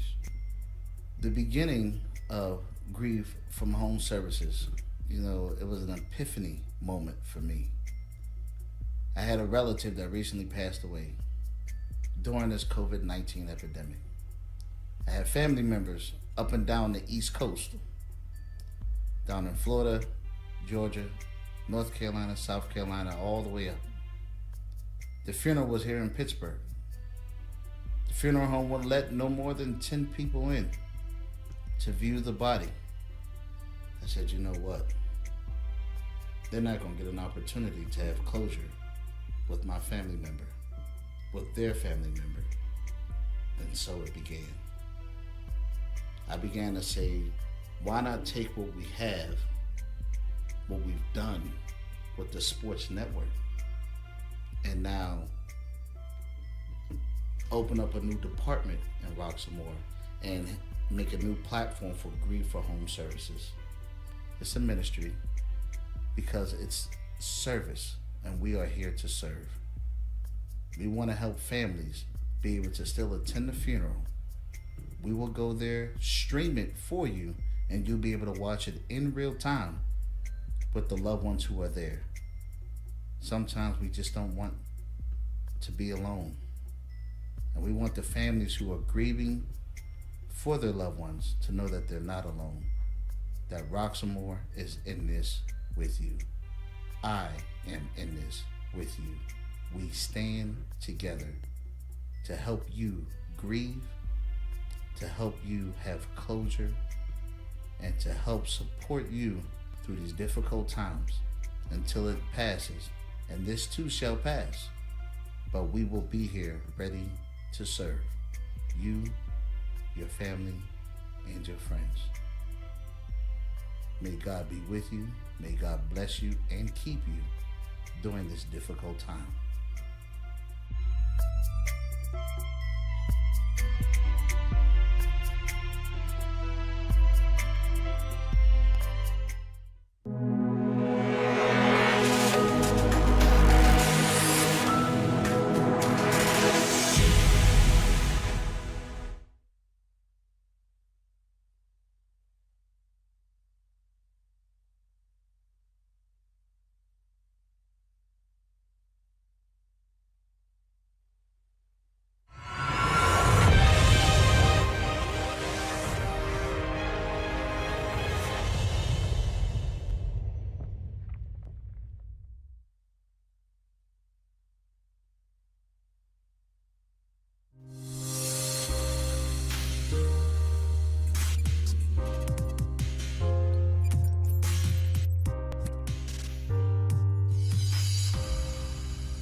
Let me help you with your vision, they losing their sight here.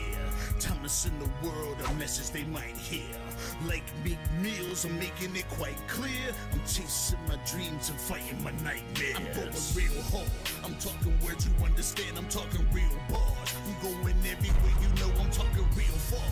Yeah, it's time to raise a toast to this thing to the Lord the most. As I go from coast to coast, I'm talking north side, I'm talking south side, I'm talking east side, I'm talking west side.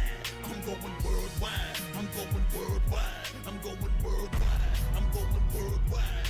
Yeah, it's time to let you know how I spit it when I flow. When I go and light a fuse and I set to let it blow. I'm talking worldwide, I'm going worldwide, I'm going worldwide, I'm going worldwide. Yeah, time to check my status and the GOAT is what it be. And you know I'm over 30, so my level is a G. And I may be from the hood, but I'm way beyond these streets. And my pockets hate a diet, so they always down to eat. Even though they screaming fame, and it's always spelling me. And I'll never hang it up till my mission is complete. And I'm looking at you haters, I suggest you take a seat. Cause it's all fun and game to a killer show his teeth. This is for them cats that be screaming homies. Claiming that you're real, but we know you're phony. Now I'm chillin' with my sons, they my one and only. Like the Turner brothers, yeah, we screaming lions only. Step into this den, I welcome all who will dare. Never met a David, tell me whom shall I fear? Gotta rep the nation, black and gold is what I wear. If you look to your left, to your right, I'm everywhere. I'm talking worldwide, I'm going worldwide, I'm going worldwide, I'm going worldwide. Yeah. Welcome back to the Wolvarena live on Roxamore Sports. I'm Craig Thomas here at the 2021 Showcase along with my co-host Stan Bechtel here in the Kickoff Classic, the third year of this. What have you seen so far, Stan? So far, I've seen some great football from both sides. I have to talk about the Bishop Sycamore offense led by Trillian Harris. They've been using the deep ball a lot with their offense to try to get the ball downfield. And for Sto-Rox Vikings, you got Aston Jones at quarterback. He's the second quarterback to play for the Vikings, and they moved the ball well, but they had a lot of penalties on offense that stalled a lot of their drives and inhibited their ability to maintain drives and put points on the board. Yeah, a lot of penalties that stalled their drives and great defensive plays by players like Dewan Roney getting sacks and causing havoc in that Sto-Rox backfield on the defensive end. So Diego Ellis was also a key player for Sto-Rox. He's made plays on offense and defense, but they're going to be coming out the second half, and they're going to have to maintain some drives and continue to play mistake-free football in order to win this ball game. Yeah, mistakes have really cost both teams a lot of their drives. It's tied 7-7. Teams have been able to move the ball, get the ball in the opponent's territory, but haven't been able to capitalize so far this evening. So welcome to the George A. Novak Field once again. This is the kickoff for the 2021 season. I'm Craig Thomas, along with Stan Bechtel, my co-host, and we'd like to welcome you and thank you for joining us once again on the Roxamore Sports Network live for another great year of Western Pennsylvania football versus everyone here from the Wolvarena.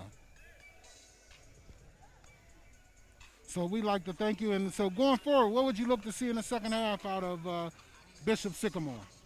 From Bishop Sycamore, I think they are doing a great job so far offensively and defensively with their game plan so far. If they can just continue to make those small little things and make those mistakes happen a little bit less here in the second half, they may be able to put some more points on the board. So looking forward to Sto-Rox Vikings. Once again, I'd like to see them run the ball a little bit. Maybe get the ball a little bit further down the field because they've been doing a lot of bubble screens, and it looks like Bishop Sycamore has pretty much sniffed out those bubble screens. So going forward, score is 7-7 halftime here live at the Wolvarena. I'm Craig Thomas with Stan Bechtel. We'll be back here with live coverage in a few minutes on Roxamore Sports. Thank you.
Trouble can find anyone. At Frank Walker Law, we take the time to understand your situation and work tirelessly on your behalf. Hard-hitting representation when you need it the most. A real law firm getting real results.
Welcome back live to the Wolvarena George A. Novak Field in the 2021 Western Pennsylvania versus Everyone Classic here in Turtle Creek, Pennsylvania. I'm Craig Thomas, along with my co-host Stan Bechtel, with live coverage with the Bishop Sycamore versus the Sto-Rox Vikings here with a tie score at halftime. High score at halftime. We've seen competitive play from both teams so far. Both teams able to move the ball up and down the field. We saw some late scoring drives from both teams here in this second quarter and for an exciting second half.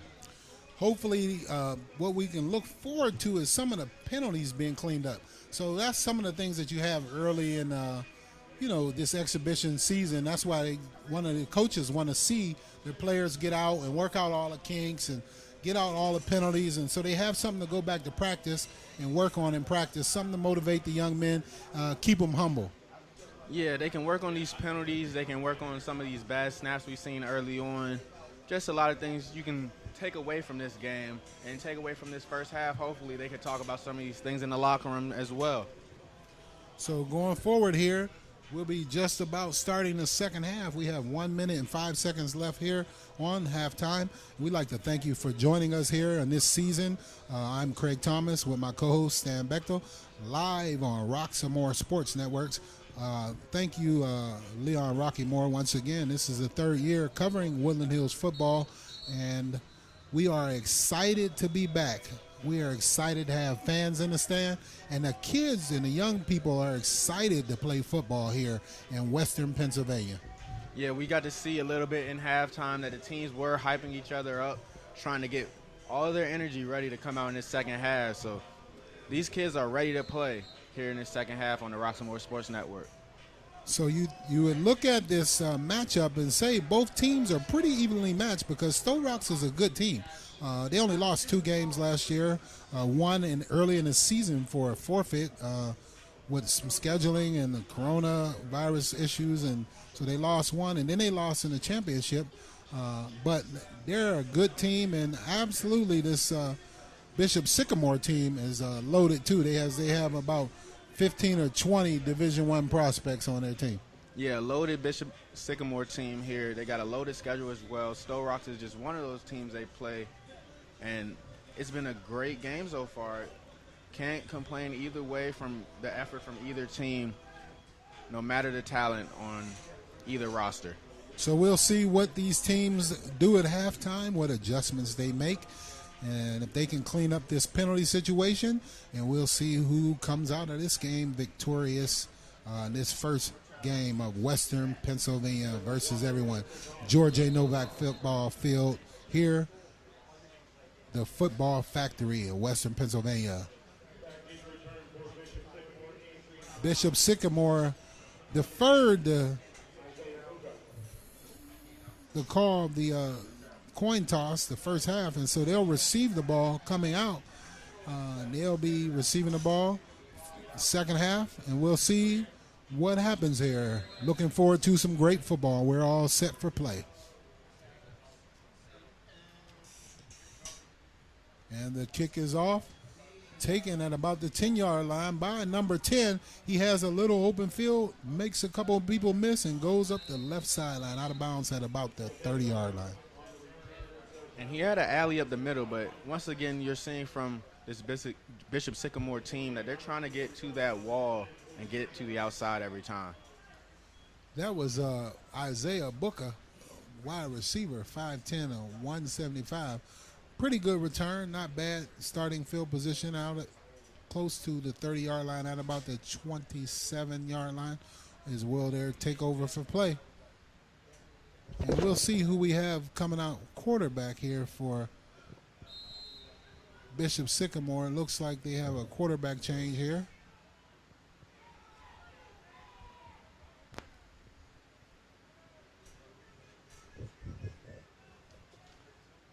Looks like number 12, Andre Tillman, is out for Bishop Sycamore at quarterback here.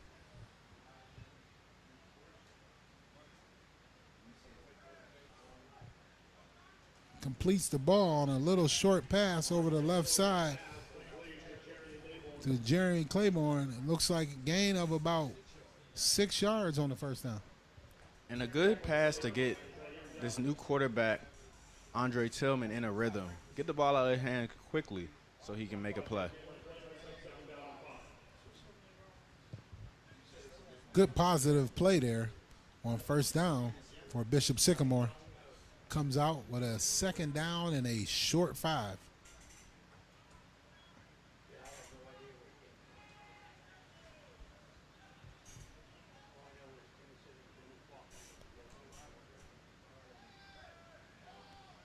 Looks like an errant throw over the left side again for Andre Tillman, looking for his receiver once again, Jerry B. Naborn. So that's going to bring up a 3rd down and 5 here. And that's a little bit of a change compared to in the first half when it was a different quarterback under the center. You saw a lot more longer passes. Here you're trying to get the ball out quickly. So it looks like they made an adjustment, and they've gone away from the deep ball, and they're starting to attack underneath and with the short passes. So we'll see what we do here on the third down, and 5 yards to go for the Bishop Sycamore team out of Columbus, Ohio. There's a kind of a university that they're close to down there. It looks like quarterback is back. He'll lose one defender, sheds a tackler, and he fights ahead, tries to get the first down yardage, but it's going to bring up a fourth down and about 4 yards to go. So if we judge by the first half, we could pretty much assume that Bishop Sycamore is going to go for it here. Yeah, they punted the ball one time, and the only other time was a pooch punt. So they only lined up actually to punt the ball once.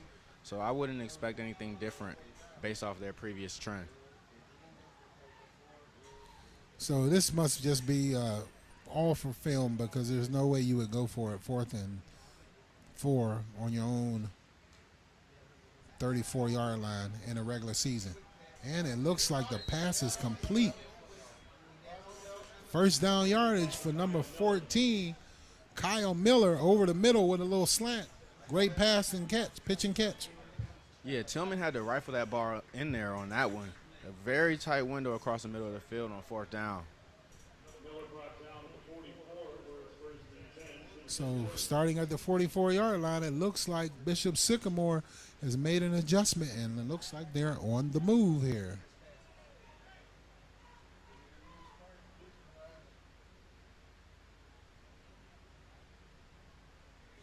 Shotgun formation, takes the snap, hands the ball off over the right side, makes a couple people miss, and he slips and falls down with nothing but green in front of him, and he fell and was tripped by that turf monster out there here at the Wolvarena. He should have got the warning about that turf monster here at the Wolvarena, but I guess they missed that one.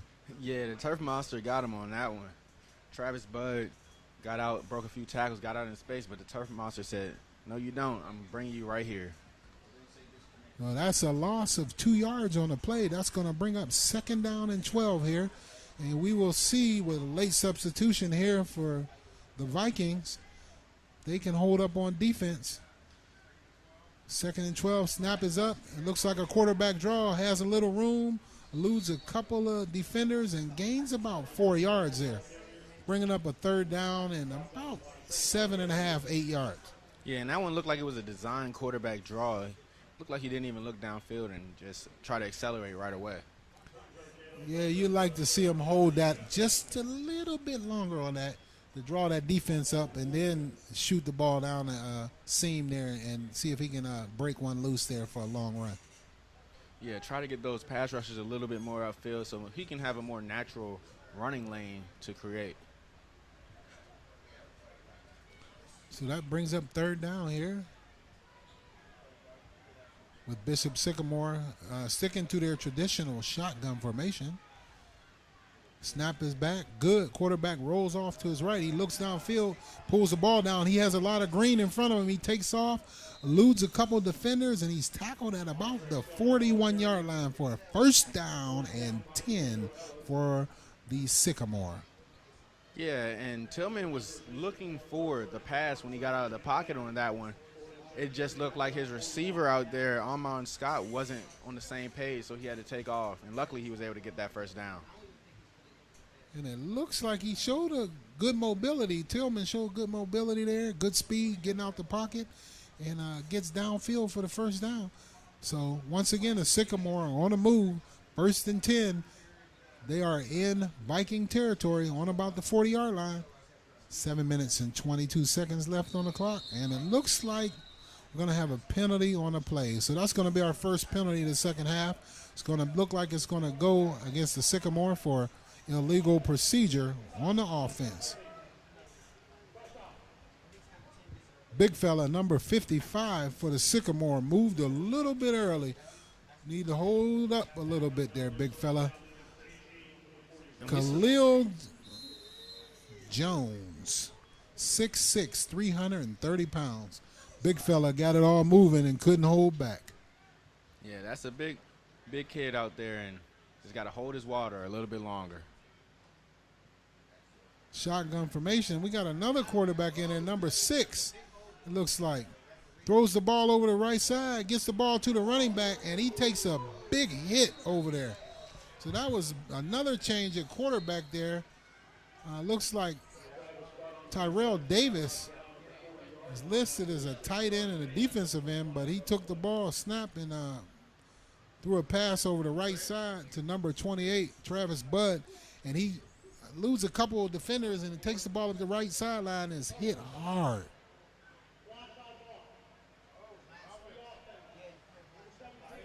Looks like a crackback block. Thought maybe we would see a targeting penalty, but they didn't call a targeting penalty. It looks like a illegal crackback, so that's going to move the Sycamore back. Yeah, you have got to have your head in front of the defender when you make those peel back blocks there. Clearly the Bishop Sycamore receiver didn't do that, trying to go for the big hit. You got to be able to keep your head in front of the defender. So it looks like after a promising start to a drive, the Sycamore are going backward. It's going to bring up a first down and 24 on about the 45-yard line, and it's a shuffle pass forward to number 11, and the ball is dropped to Kyle Miller. So that's going to bring up a second down and 24. Yeah, and that one was a shovel pass. We've been able to see the shovel pass make its way through a lot of college football, and now it's trickling down to the high school level of football as teams are using that shovel pass to try to get those receivers the ball in space.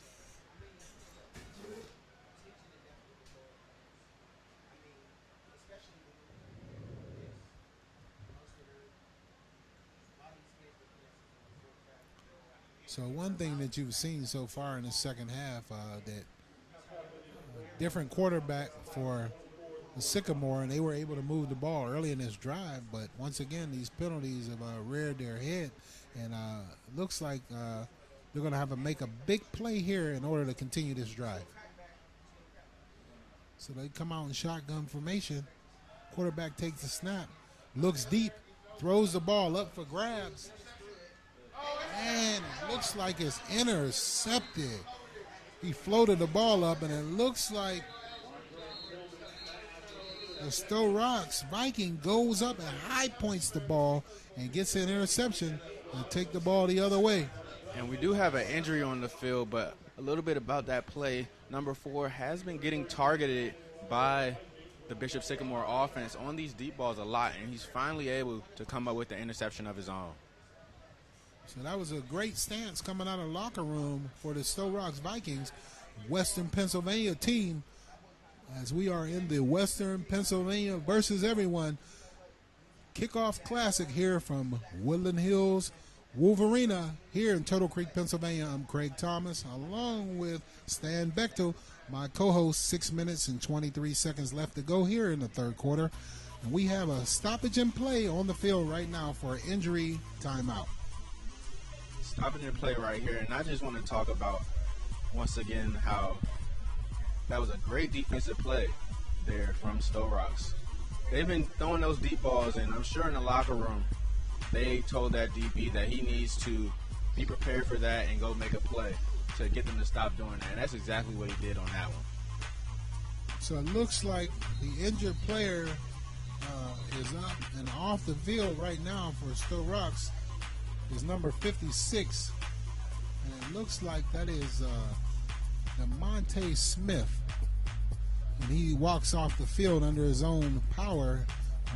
Just a little gimpy, but good to see the young man get up and get off the field. Yeah, you never want to see someone get hurt, especially not early in the season. So much more football left to play. So the first possession for the second half, Sto-Rox comes out with the ball at their own 30-yard line. No changes at quarterback, but they hand the ball off over the right side. He's in the open field by number 1 there. Has a little bit of room, but he's tripped up. Zay Davis. And a good move there in open field, but an even better tackle out there from number 26, Micaiah Williams, coming down from that safety position.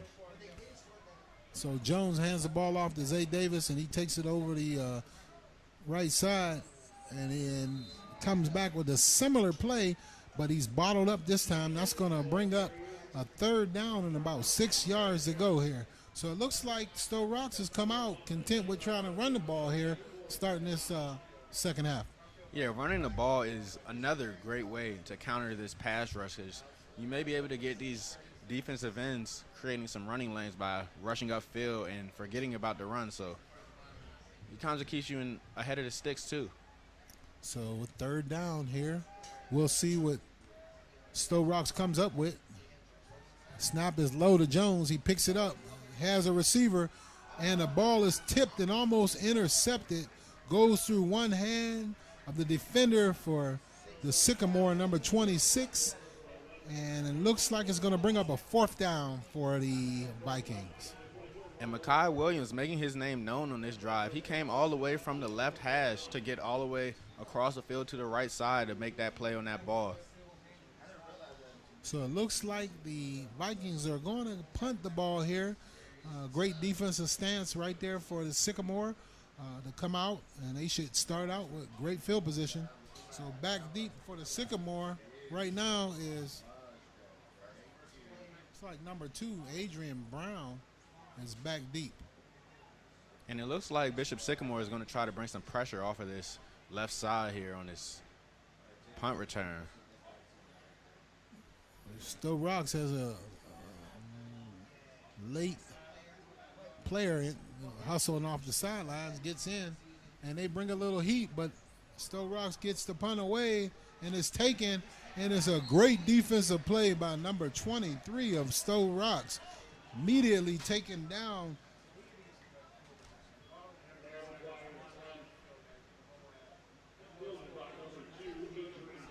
Adrian Brown on a return with no gain. by Gene Upshaw on a tackle for a no gain. Great play by that young man on special teams. Great play, and if there's not a fair catch out there, you have free range to go and make that tackle, and that's exactly what he was able to do. So this is the second drive here for the Sycamore coming out of halftime. Again, they come out with another quarterback here. Andre Tillman still at the helm here in the second half. Started out the first drive promising, but has some penalties, and we'll see if they can get that cleaned up and maybe drive the ball out and get some points on the board here. So once again, we have another mix-up on the defense here for the Vikings, and looks like we have a stoppage in play here.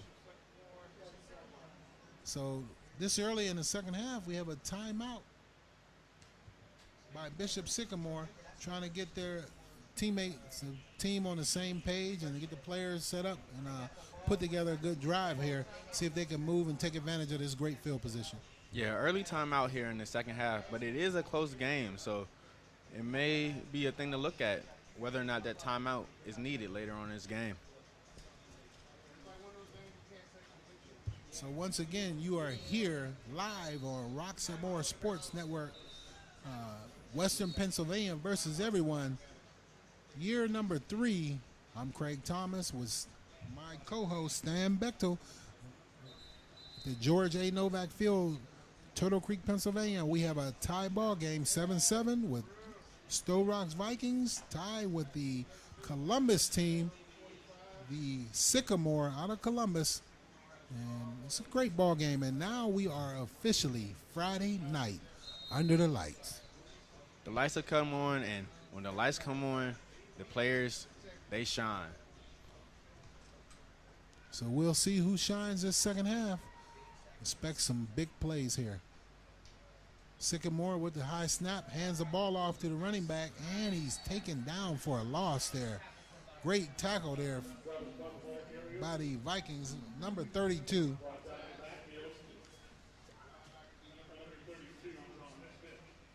John Smith on the tackle there. 3-yard loss on the play. 2nd and 13 on the play.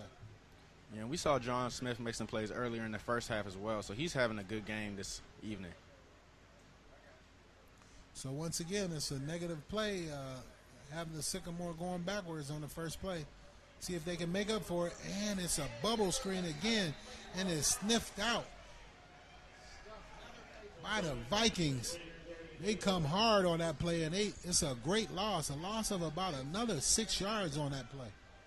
A loss for 6 yards, and now it's 3rd and 18. 2 negative yardage plays to go back-to-back. That's not how you wanted to start off this drive. So it looks like the Vikings are kicking their leg back and just coming forward there and making plays here in the second half. So it will be interesting to see who can come out of this and who can make a play is going to break this game wide open.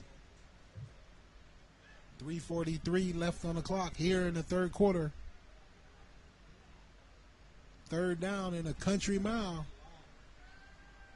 Tillman's back to throw. He scrambles a little bit, and he's hit, and the ball is out. And it looks like the Vikings recovered. It's a big hit on Tillman as he looked downfield and got blindsided, gave the ball up. So it looks like they're going to have great field position to start. Great field position for Sto-Rox. The second straight drive where they were able to get a turnover from Bishop Sycamore. Great job coming out of halftime and making their presence known on the defensive end. So it definitely looks like the Vikings have made an adjustment on their defense, and they've turned up the intensity quite a bit here in the second half, and 2 drives and 2 turnovers. Let's see if the offense can match that intensity and get some scoring here off of this great opportunity. Yeah, the ball starts at the 35-yard line. 35 yards to go for them to get a touchdown. We saw them able to capitalize last time they had great field position late in the second quarter and get a touchdown. So they can replicate that here. They can take the lead. So Jones is back looking to his left, and he throws the ball, and it looks like a jump ball is thrown up and high pointed by his receiver, number 11 there. Great catch by the young man. It looks like Drevin Ross, Miller Ross on the play.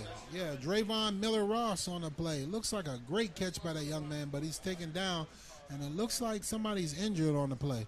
But that was a great effort by the young man. Great effort, great ability to elevate by Miller Ross on that catch.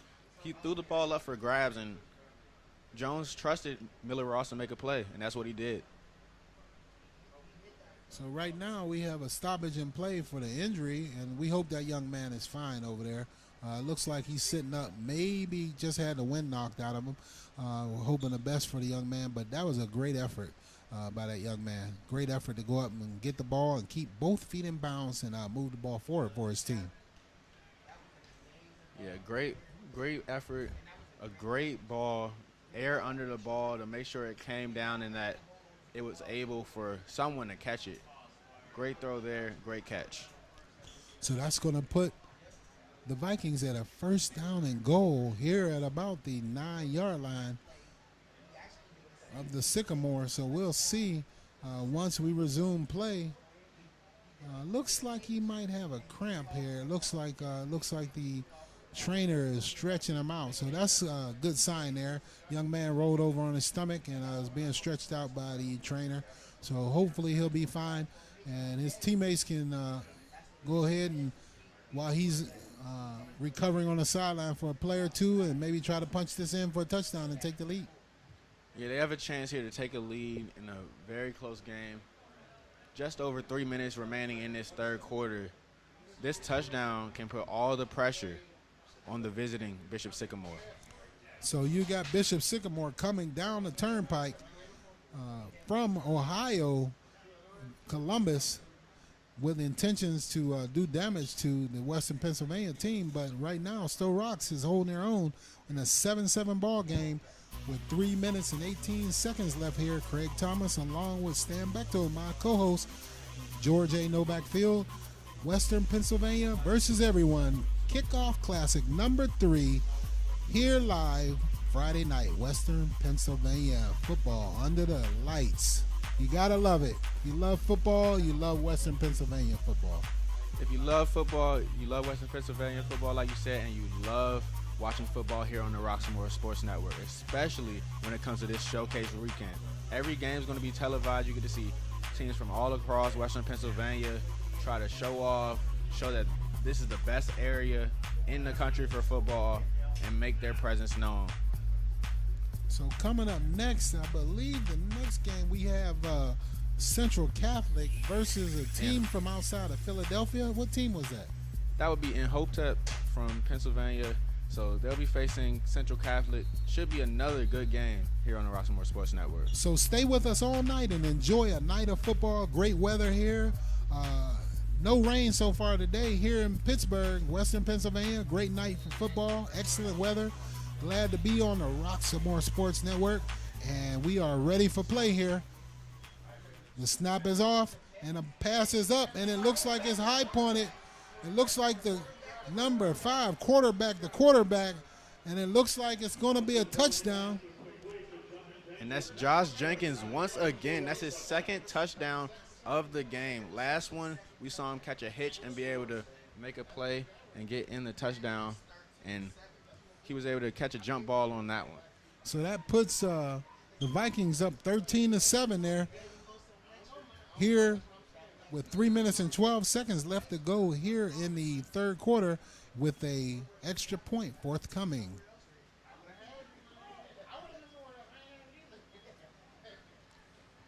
Down on the field before the game, the players from Bishop Sycamore seemed to be just a little bit confident during the game. Maybe they didn't realize that they would be in for a battle here. And definitely in for a fight. But the extra point is up and it's blocked. And the extra point is no good. So that means that the Vikings are up by 6 here. 13-7 with 3 minutes and 12 seconds left to go on the clock here in Western Pennsylvania versus everyone. Kickoff classic here at the George A. Novak Field in Western Pennsylvania football. And you have a little bit of drawing after the play there from Sto-Rox and Bishop Sycamore. That's Jamar Pearson and Tyrell Davis getting some words in after the play after that block kick. So you can expect it as it goes forward for these guys to get a little chippy because nobody wants to lose. None of these young men want to come out and lose. They're all out there. They are all winners, and they all want to win. So we can expect this game to get a little more chippy as it goes along, but we should see a great brand of football going forward. A great brand of football, and that's what we've seen so far today. You've seen Sto-Rox just be able to take the lead. They've been able to minimize the penalties here in the second half, and that's a big part of the reason why they're now up on the scoreboard. So it looked like Sto-Rox comes out, and they made some adjustments, and they tried to run the ball early, and then they got a couple good pass plays, and were able to go down and capitalize on good yardage and take the lead here. So we are set for the kickoff. The Vikings up 13-7. And the kick is off. Taken at about the 10-yard line, and it's dropped, and the ball goes out of bounds at about the 14-yard line. So another mistake. It looks like that kick would have gone out of bounds too. Yeah, when the kick goes out of bounds, it advances up to about the 40-yard line, depending on the rules exactly. But they could have had a lot better starting field position if he would have let that one bounce out of bounds. I remember one time I was watching, I think it was the Green Bay Packers, and the returner actually just put 1 foot out of bounds and touched the ball, and then automatically it counts as an out-of-bounds kick. So going forward, once again, is another mistake for this team out of Columbus that's very highly touted, have a lot of Division I prospects on there, but that's why we play the game. It's not put together on paper. It's what you do between the lines that counts. So we'll see if we can make some adjustments here this half. Passes out, and it's picked off, and it looks like a pick six. It's a pick six for Sto-Rox, and they pick it off and take it to the house for number 17. And that is the third straight turnover on a possession here to open up this second half from Bishop Sycamore. A pick six after an interception and a fumble. Trayshawn Barron, number 17. Big fella. 6'1", 205-pound linebacker. Drops back, reads the play, steps in front of it, takes it to the house for Pater on a pick six. Great job, young man. Great defense. And that's what the kids are calling now in Madden, user lurk right there. The linebacker just able to hesitate and get right underneath of that quick slant and take it to the house. Great play. So we are, looks like Sto-Rox is going for 2 here. They're up 19-7. Come out in shotgun formation. Hands the ball off over the right side, and it looks like he's just short of the 2-point conversion. He's taken down at about the 1-yard line. So with 2:58 left to go here in the third quarter, Sto-Rox is widening their lead, up 19-7 over this Bishop Sycamore team out of Columbus, Ohio. But hold on, ladies and gentlemen, it's not over yet. You can expect them to come out here with some big firepower and try to get back in this game. Yeah, you can expect them to come out with some big firepower. We saw the deep ball early in that first half, so maybe they'll try to go back to that as they try to get rid of those turnovers we saw early on. But it does look like some of the players for Bishop Sycamore have taken off the pads here in the halftime break, so it's interesting to see if they'll get players like a Trillian Harris back in the game who had a successful offense.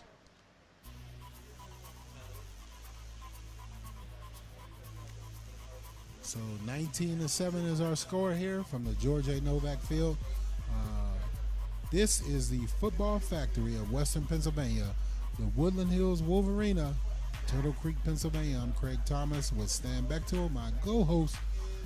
Young man is seeing some great football, doing a great job, sir.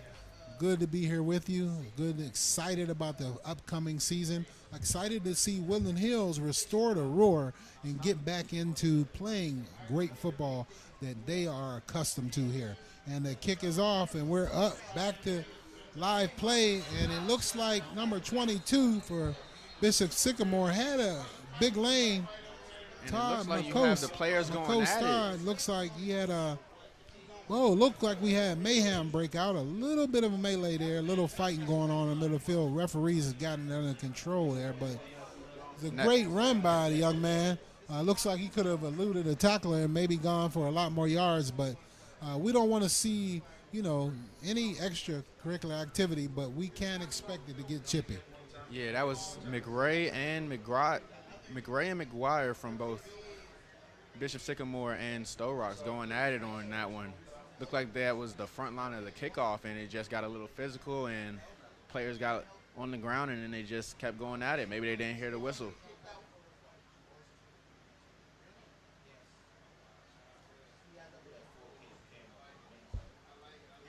So it looks like the referees have dropped a little laundry, and they're going to get it sorted out here.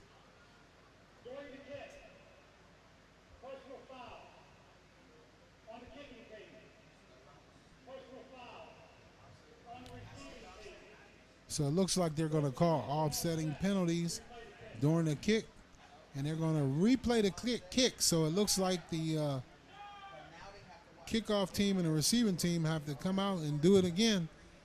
Look out for the big play here. A lot of times when the kickoff team has to run down twice in a row, sometimes people get out of their lanes and create an opportunity for a big play, and we'll see if the Vikings can play good defense here on this kick. Yeah, you got to stay in your lanes on the kickoff, because if you go out of your lane and try to do someone else's job instead of your own, you can create a gap that can easily be taken advantage of.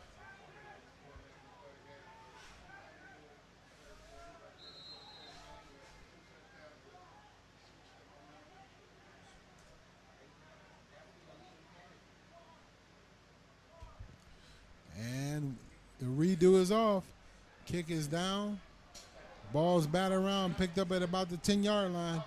And it looks like we have more laundry on the field, but it looks like he is going up the left sideline. But we'll sort it out here. We have several flags on the play. Usually laundry is reserved for Sunday, but we're seeing a lot of laundry out here tonight on a Friday night. A lot of flags on both sides of the field.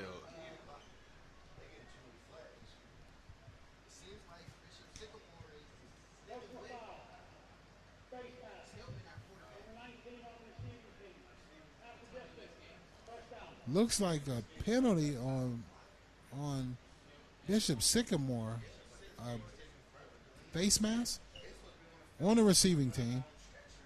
So they're going to start out deep in their own territory at about the 11-yard line. And they'll enter the field here for their fourth possession of the second half after 3 back-to-back turnovers on drives.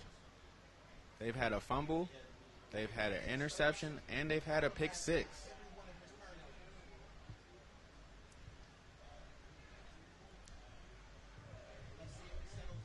So still at quarterback here is number 12, Andre Tillman. And we have another penalty on the play.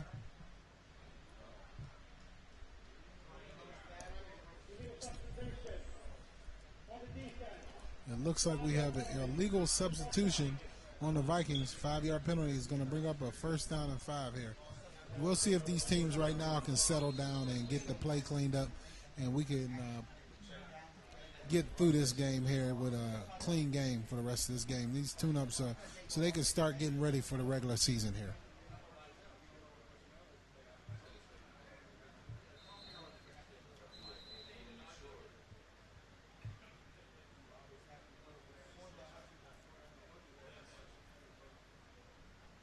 So right now we have a stoppage in play and we have a huddle by the referees. But with 2 minutes and 39 seconds left to go, looks like we have a 19-7 lead for the Sto-Rox Vikings here over the Bishop Sycamore team out of Columbus, Ohio. So we're going to look like they're going to reset the ball from the previous line of scrimmage, and we are going to resume play here. There's no foul on the play, so that makes it a first down and 10.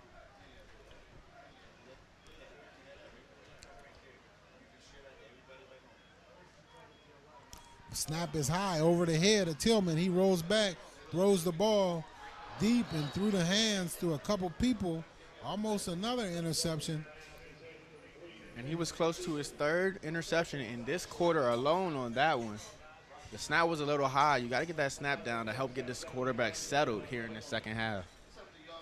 Tillman was throwing the ball out of his own end zone on the move, so it's kind of difficult to be accurate rolling out to your right and trying to elude the pass rush.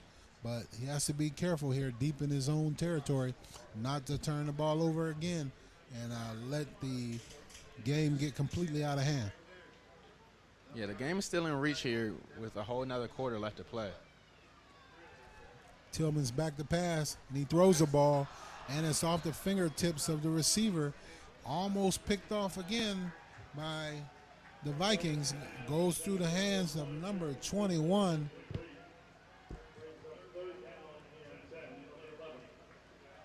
And that's Matthew Johnson right there, almost getting a pick. Matthew Johnson almost got a pick on that one, and then the play before, that was Terry Booth almost getting a pick. So that brings up a third down and looks like 9 yards to go deep in their own territory for Bishop Sycamore. So we'll see what they do here. Drops back to pass. Tillman takes off up the middle, and it looks like he takes off on a design quarterback run, but it looks like he's going to come up just short of the first down. The ball is marked at about the 20-yard line. He needs to get out over the 21-yard line. It's going to bring up a 4th down and 1. Yeah, it looks like it's 4th down and 1. He came up just short on that one. It was very close to being a first down, but great play by the defense to get him down before the sticks. 4th and 1. Shotgun. Fakes the ball, hands the ball off, throws it over the left side, gets the first down to his receiver, number 1, Jeremy Nayborn. Big receiver there, 6'1", 210 pounds. Gets the ball on the outside, able to turn it up and get upfield for the first down. We've seen Jeremy Nayborn make some plays early on in the first half, so if they can get the ball in his hands, they might be able to get back in this game. Looks like a big collision in there by that same young man that made that interception. That was number 17 on a tackle.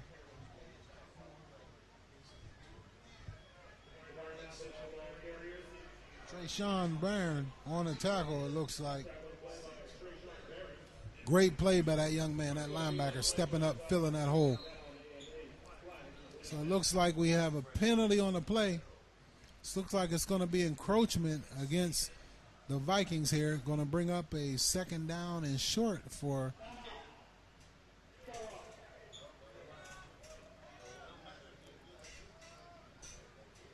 I'm not sure. I thought we saw Laundry on the field, but looks like a penalty, or looks like the penalty flag was picked up, and there was a timeout called by Sto-Rox here. Timeout by Sto-Rox there, and they might need that timeout to try to settle down this defense after they've got their hands on a couple balls here on this drive, but they've been not able to secure the catch. Yeah, so with 1 minute and 8 seconds left to go here in the third quarter, looks like Sto-Rox has taken a decisive lead over this Bishop Sycamore team out of Columbus, but they are not giving up easily. They will continue to fight to get back in this game with a little bit over 1 quarter to go.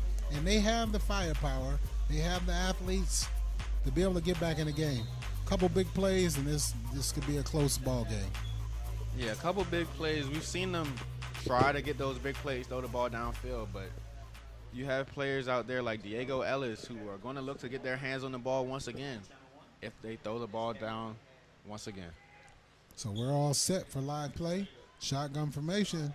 Pump fakes, rolls out, under pressure, eludes a couple of tacklers and is taken down for a gain of about 3 yards. That's going to bring up a third down and about 4 yards to go.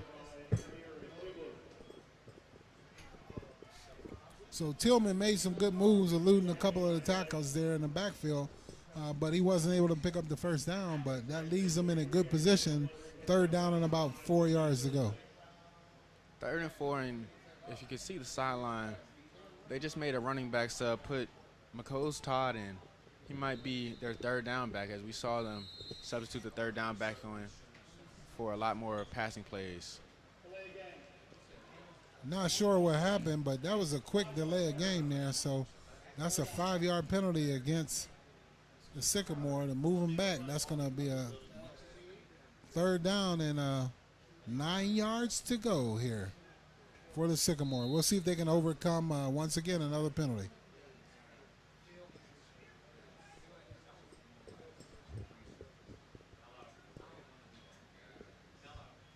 Tillman back, hands the ball off up the middle, and it looks like number 22 is ahead for the first down in a big game. A great play design there to get McColl's Todd the ball on the halfback drive.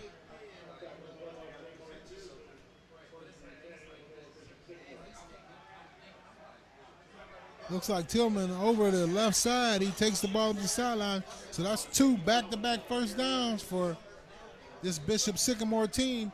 They may be getting a little bit of mo going right now. Yeah, a lot of quick game, a lot of RPOs and read option. They're using that to get back in the game and try to get some momentum. Yeah, it looks like Bishop Sycamore used their second timeout, but it looks like they had a little bit going there, and it looks like they're going to take a timeout here. Not sure about that timeout with 1.2 seconds left to go on the clock, that you take a timeout right before the fourth quarter.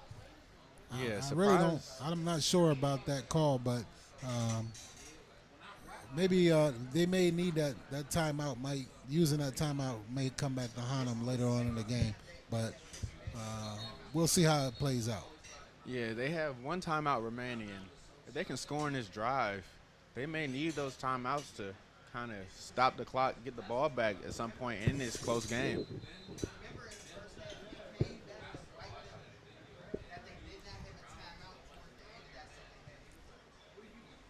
But during that timeout, you could see quarterback 6'6", 215, Trillian Harris has his jersey and shoulder pads off on the sideline. He was actually bringing his teammates the water from the sideline on that one. So we're all set for play here. Shotgun formation. Drops the ball. Tillman drops the ball, picks it up, flips it up to the running back, lays him out. and he lays them out, and he is taken down hard by number 8. And that's Tamar Hall making that big hit there. You can't set your running back up like that if you're out there. I'm sure Nick Coach Todd is a little bit winded after that one. Yeah, Andre Tillman at the helm for the Sycamore. At the end of 3 quarters here from the George A. Novak Field, the Woodland Hills Wolvarena, the football factory of Western Pennsylvania, Western PA versus everyone. We have the Sto-Rox Vikings leading over the Bishop Sycamore team out of Columbus, 19-7. And we are getting ready for fourth quarter action here from the Wolvarena. Craig Thomas along with Stan Bechtel, my co-host. So Stan, what are you looking forward to here to close out this fourth quarter? Here in this fourth quarter, I want to see better control of the ball from Bishop Sycamore. They've had 3 turnovers in this half. They almost had some turnovers on this drive, nearly throwing interceptions on 2 passes back-to-back. So if they can control the ball like they did in that first half, they may be able to find their way back into this game, and we may be in for an exciting finish here on the Roxamore Sports Network. So once again, it's great to be with you here on Friday night, 2021, under the lights. Long time layoff.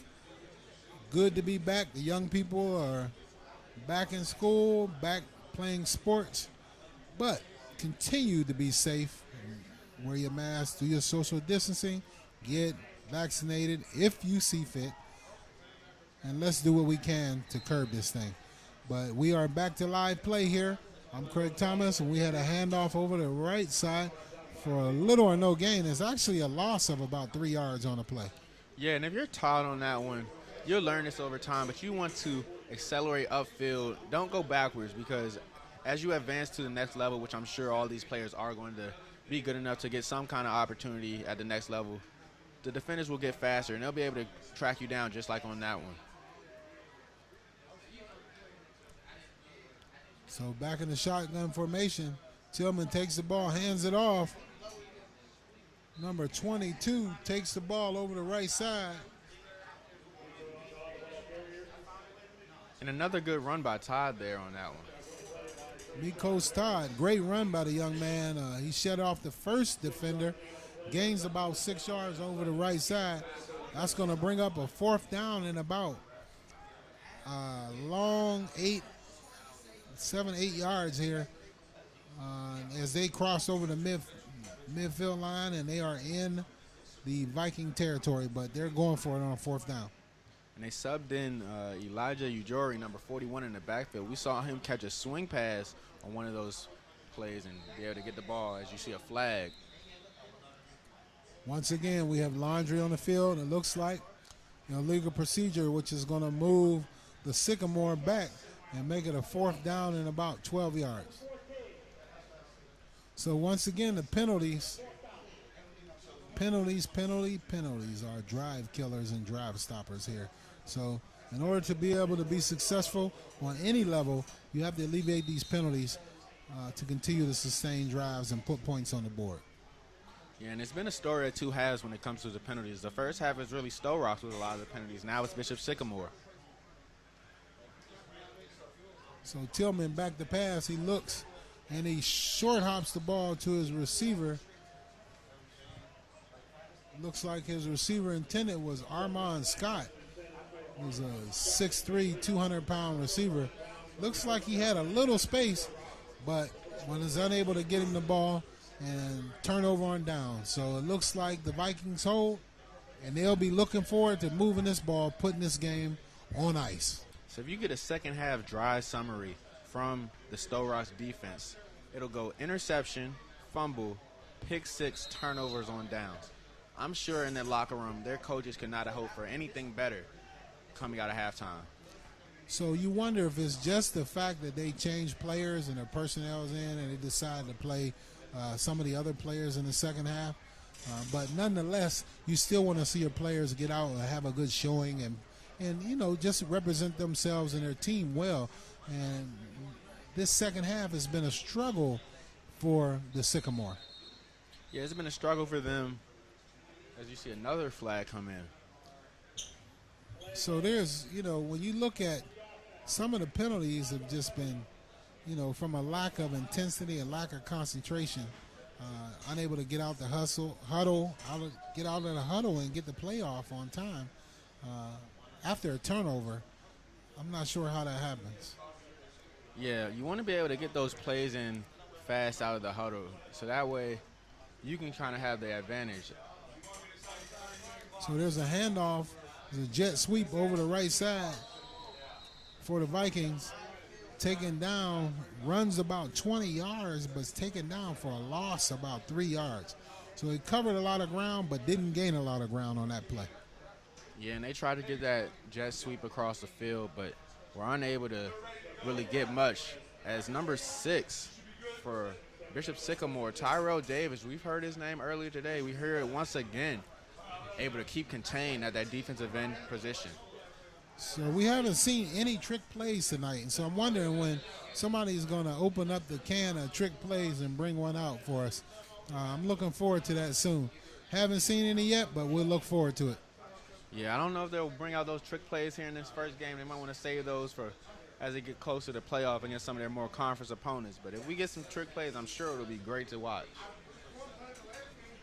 So we have a stoppage in play here with 9 minutes and 35 seconds left to go here on the Roxamore Sports Network. Thank you for joining us live here, Season 3, broadcasting Western Pennsylvania versus everyone showcase here from the George A. Novak Field, Turtle Creek, Pennsylvania, the football factory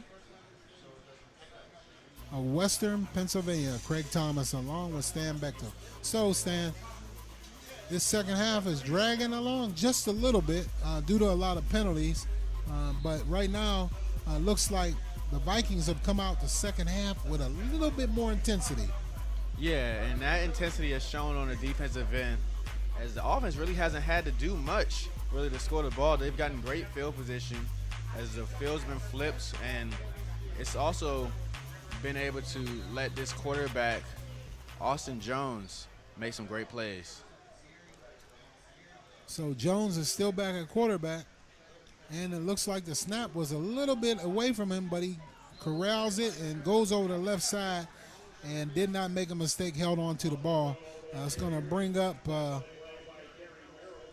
looks like it's going to bring up a third down and about 18 yards to go here. And we have the third timeout from Bishop Sycamore coming right now with 9 minutes and 15 seconds remaining here.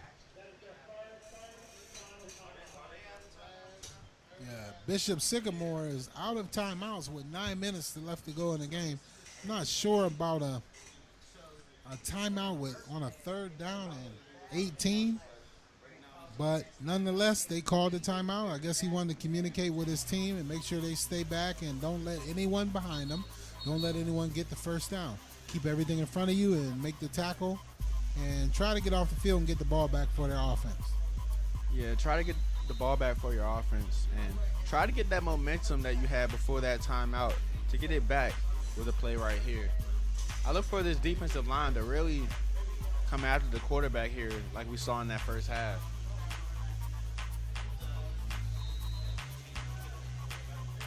So we're ready for play here. Third down, 18 yards. Jones is back, and he's under pressure. He loses a couple defenders. He holds on to the ball, and he falls down for a short gain. He's going to bring up a fourth down and about 16 yards to go. So it looks like they're going to trot the punt team on for the Vikings here, which is a great thing to do.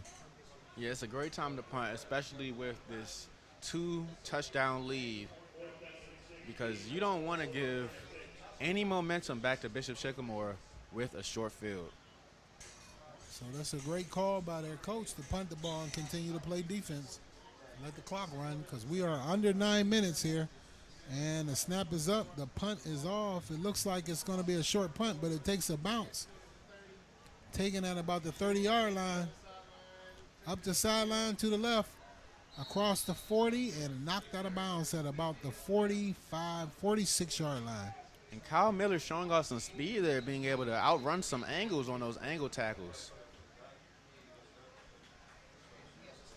We do have someone hurt on the play, but while he's hurt, it was a great punt, covering a lot of distance in the air. So right now we do have an injured player down on the field, and we have a stoppage in play. 8 minutes and 20 seconds left here. Fourth quarter. Friday night, under the lights, Western Pennsylvania showcase, Western PA versus everyone, here live on the Roxamore Sports Network. Thank you for joining us. Thank you for sharing your Friday night with us. Great night for football. Great night to see these young people showcase their skills and their talent and try to make a vie for a championship run this year, and also try to make an effort to get to the next level playing football, the game they love. Yeah, and they have a great way to do that with this film that they're going to have from watching their games back on the Roxamore Sports Network. A great way for them to get back and not only use film for college, but film to improve their own game as well. So it looks like injured player was able to get off the field on his own, and we are just about set for play here with the Sycamore and their standard shotgun formation. Quarterback, still Tillman at quarterback.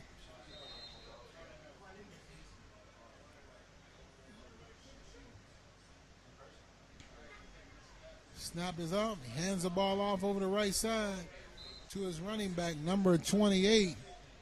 That's Travis Budd, who's been running hard all game. Travis has been running hard all game. Yeah, Travis has been running hard.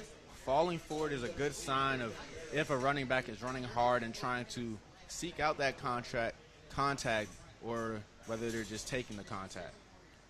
So that's a gain of about 3. That makes it a 2nd down and 7. Looks like the clock is on the side right now of the Vikings, but it looks like the receiver was wide open. It looked like a busted play, but it didn't look like the receiver went after the ball with any type of fervor and intensity. He just looked at the ball go out of bounds. Yeah, and it was a unique coverage there from the Sto-Rox defense. It was almost as if they wanted to disguise a cover 3 or that man-free look that they were running in the first half, and then number 11 for Sto-Rox bailed out to get that too-high look right before the snap, and he was able to get there just in time to put a little bit of fear in the receiver's heart from Bishop Sycamore. So it looks like no penalty on the play. Almost another pick for number 17 there. Could have been another pick 6 for him. And that's Treshawn Barron, almost with another pick. And like you said, it was green grass all in front of him. He could have scored if he would have got that one. I'm sure while he might not be losing any sleep because he did get one today, he'll still think about that second one. Oh, definitely. He's going to have nightmares about that one tonight. You know, he basically had the ball in his hands. All he had to do was run, make the catch and go. Keep your eye on the ball, young man. Yeah, and he's out there at that middle linebacker position just lurking around the field. It's not really much of a run threat this afternoon. Shotgun formation. Tillman is back, airs the ball out, and he throws the ball out of bounds. Jeremy Naborn, his receiver, was the only one in the area, but incomplete. Turnover on down.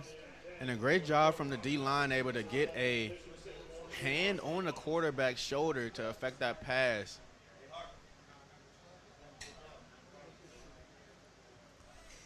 So as the Vikings come out with a 19-7 lead here in the Western Pennsylvania Showcase, Western Pennsylvania versus everyone, here at the George A. Novak Field, Turtle Creek, Pennsylvania, live on the Roxamore Sports Network. I'm Craig Thomas, along with my co-host here, Stan Bechtel. Stan, so what do you see happening here in the last 7 minutes of this game? Well, if I'm Sto-Rox, I want to run the ball, try to take some time off the clock, especially now that Bishop Sycamore had 0 timeouts for the rest of the game. So we'll see what they do here. It looks like it. And they hand the ball off up the middle to number 1. He breaks a couple tackles. He's fighting ahead, trying to get some yardage, and hard fought 1 yard gain for number 1. And that's Zay Davis on that carry, able to continue to try to keep his feet, taking a lot of defenders with him on that one.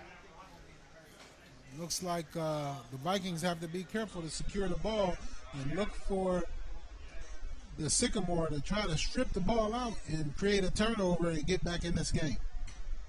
Yeah, we've seen turnovers on the opposite end of the field, so now Bishop Sycamore will try to get some of their own.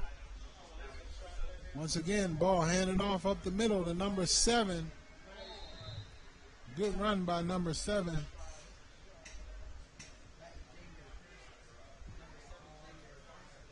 Jamar Pearson, excuse me, on the carry there. And he's Great doing a good job him. of just going north and south. That's really what you want in this type of situation. Once again, another run for the Vikings. That's going to bring up a 4th down and very, very short here. Looks like they heard the call and they answered the call because they are definitely running the ball. Yeah, they're trying to take time off this clock here with this 2-touchdown lead. And now the clock has just gone under 6 minutes. So it's not that much time remaining. So if you're Bishop Sycamore, you have to try to get off the field. They have the box loaded right now, prepared for the run.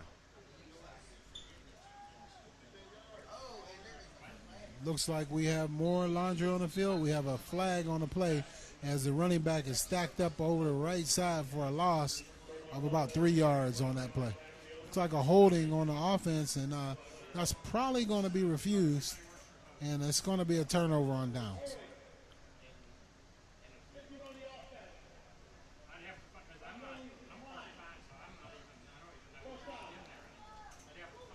So that's going to be a 1st down on turnovers for the Sycamore. Great defense there. Let's see if they can get back in this game with about 5 minutes and 38 seconds to go here. Trailing 19-7 to the Sto-Rox Vikings here in the Western Pennsylvania versus everyone Classic here. 3rd year at the George A. Novak Field, Woodland Hills, Wolvarena. 3rd year of great football here.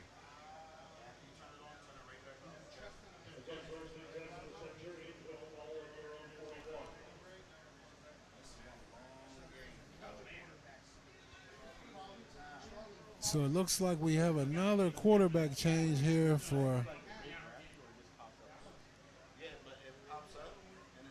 the Sycamore.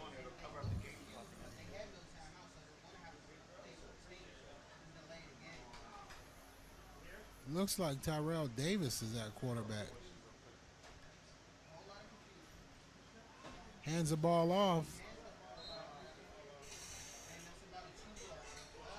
Travis Budd again, the running back, running hard over the right side. Maybe about a 1 yard gain on the play. It looks like that's actually Charlie Pollard back there. You saw him playing safety earlier in this game. That is Charlie Pollard. That is Charlie Pollard at quarterback. Was playing safety earlier, but now he's at quarterback. So we're down to the 3rd string quarterback here. Bishop Sycamore is not really certain about what they're doing. They don't have any timeouts, so they have to get to the line of scrimmage and call the play. Snap is good. Pollard rolls up, and he pulls the ball down, and he's taken down for a loss of about 3 yards.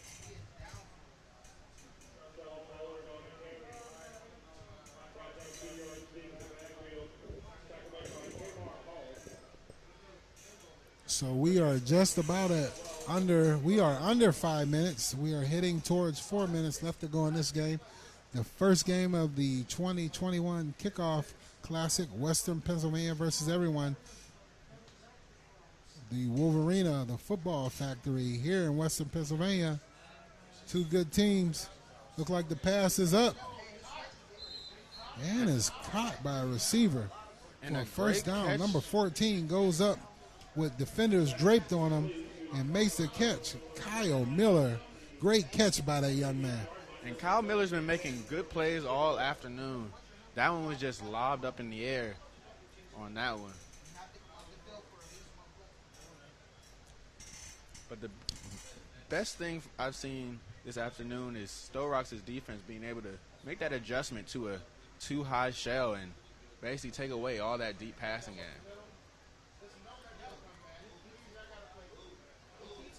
So it looks like Charlie Pollard over the left side, carrying defenders with him, breaks a couple tackles and taken down for a first down inside of the 30-yard line. And we are under 4 minutes here in the fourth quarter.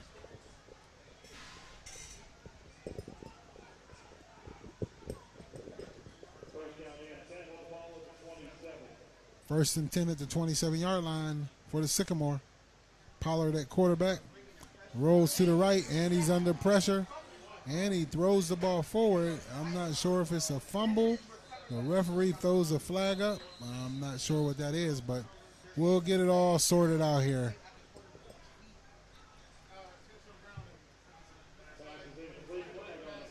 And they just brought the house on that one. The quarterback had no time and had to bail out right away.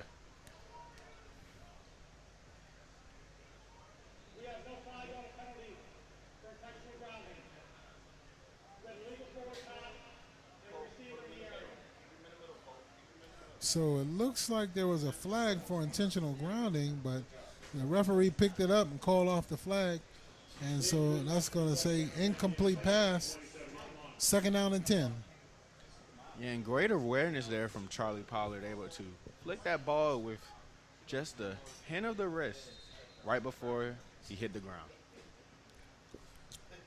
I'm not sure that, because I didn't see the receiver in the area, but the referees deemed it as so, and that's why we have a second and 10.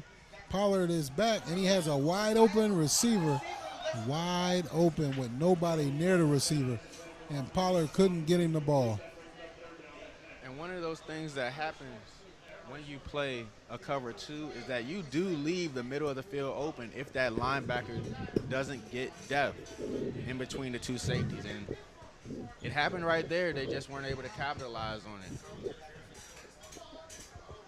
So Pollard inability to get the ball down, get the ball to the receiver, and his number has been called. He's been taken out, and so looks like number 12 is back in again. Andre Tillman is back in at quarterback.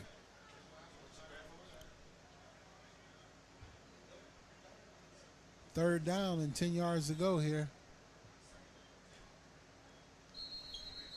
And we have another penalty on the play. It looks like it's going to be encroachment against the defense. We'll get the call and see what it is.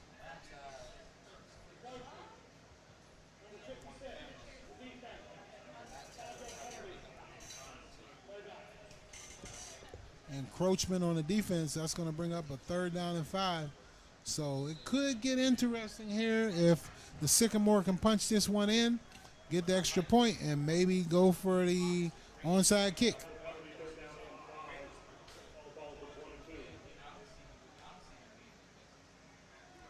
Tillman is back and lose a couple tacklers, and he's taken down right at the line of scrimmage for no gain. So that's 4th and 5 now after a wide open touchdown chance just going away. So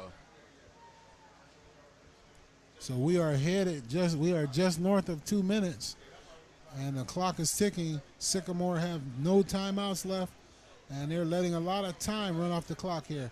Just 4th down. This is the ball game, ladies and gentlemen. Snap is up. It's taken. Tillman rolls. He has a lot of green in front of him. Looks like he's going to get the first down. Cuts up inside and is ahead for the first down. To get up now, and 1 minute and 50 seconds left, so they're going to have to try to get this score in quick. Once again, no timeouts.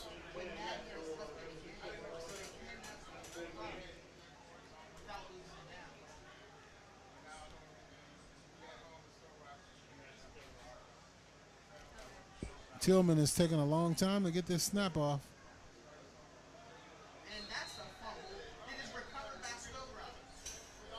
not sure what that was there. It looks like it was a fumble. Tillman took a long time to get the snap off and fumbled the ball, and that's the ball game. Turnover on downs. So here under 2 minutes, 1:26 on the clock. Ruling was a fumble on the play. First down, Sto-Rox. And we saw that happen in the NFL last year too. Quarterbacks get under center to spike the ball, but they don't do that as much anymore, so it makes it a little bit difficult on the center quarterback exchange. And if you don't maintain control of the ball, it doesn't count as a spike. So it looks like Sto-Rox is going to send the team, the Bishop Sycamore team from Columbus, send them back down the highway with a loss tonight here at the George A. Novak Field, the football factory, in the Western Pennsylvania versus everyone Kickoff Classic 2021. Looks like the Vikings are going to come out victorious from Sto-Rox. And Sto-Rox is going to use their last time out there. It looks like it was a little bit of miscommunication with the formation to take a knee. Victory formation, as they like to call it. So I'm not sure about the miscommunication when you go out there. You're up by 19-7, and you want to go out and just huddle around the ball and just take a kneel down. Yeah, it looks like they had two receivers split out to the wide side of the field, and you want to get them kind of tightened up on the line just in case a snap goes awry that you can recover that ball. So. But once again, like you said, no longer do they have that quarterback under center anymore, so they're taking shotgun formation snaps, even here, which is at the end of the game. So that may be the difficulty, but nonetheless, we're set for play here. And Sto-Rox takes the ball, and he kneels down here. 1:23 left on the clock, so maybe one or two more of those, and then we'll be all set for play here. And we'll be getting ready to bring you the next game between Central Catholic and the team from Philadelphia. Imhotep.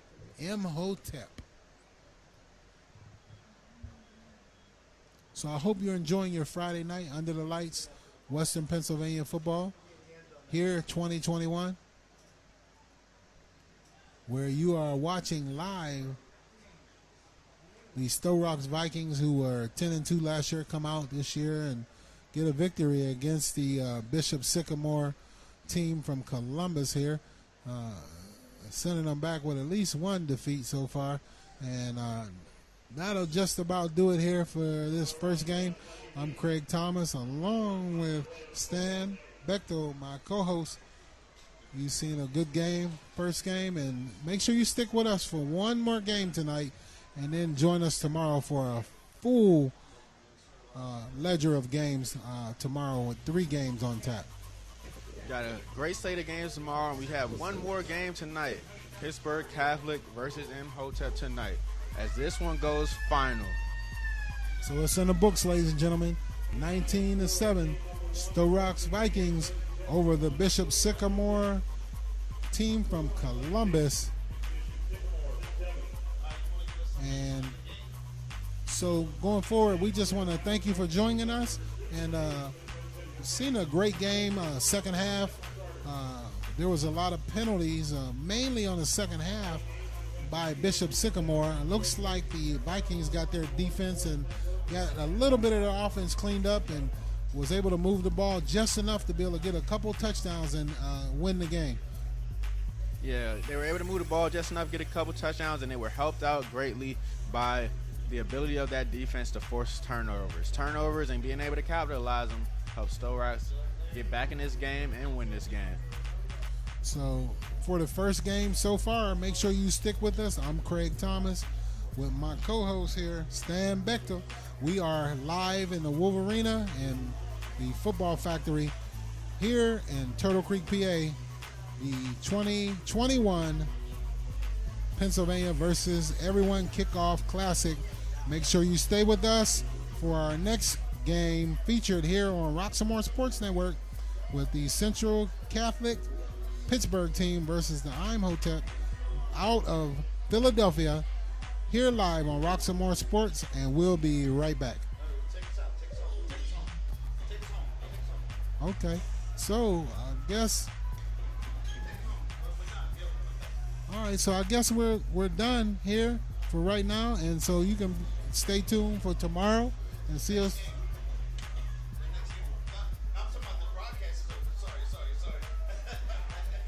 So right now you'll be seeing the next game here for Central Catholic with Imhotep again, and so stay tuned. Give us maybe about 5 minutes or 3 minutes or so, and stay tuned for an exciting game because these young men are excited, and we'll be right back.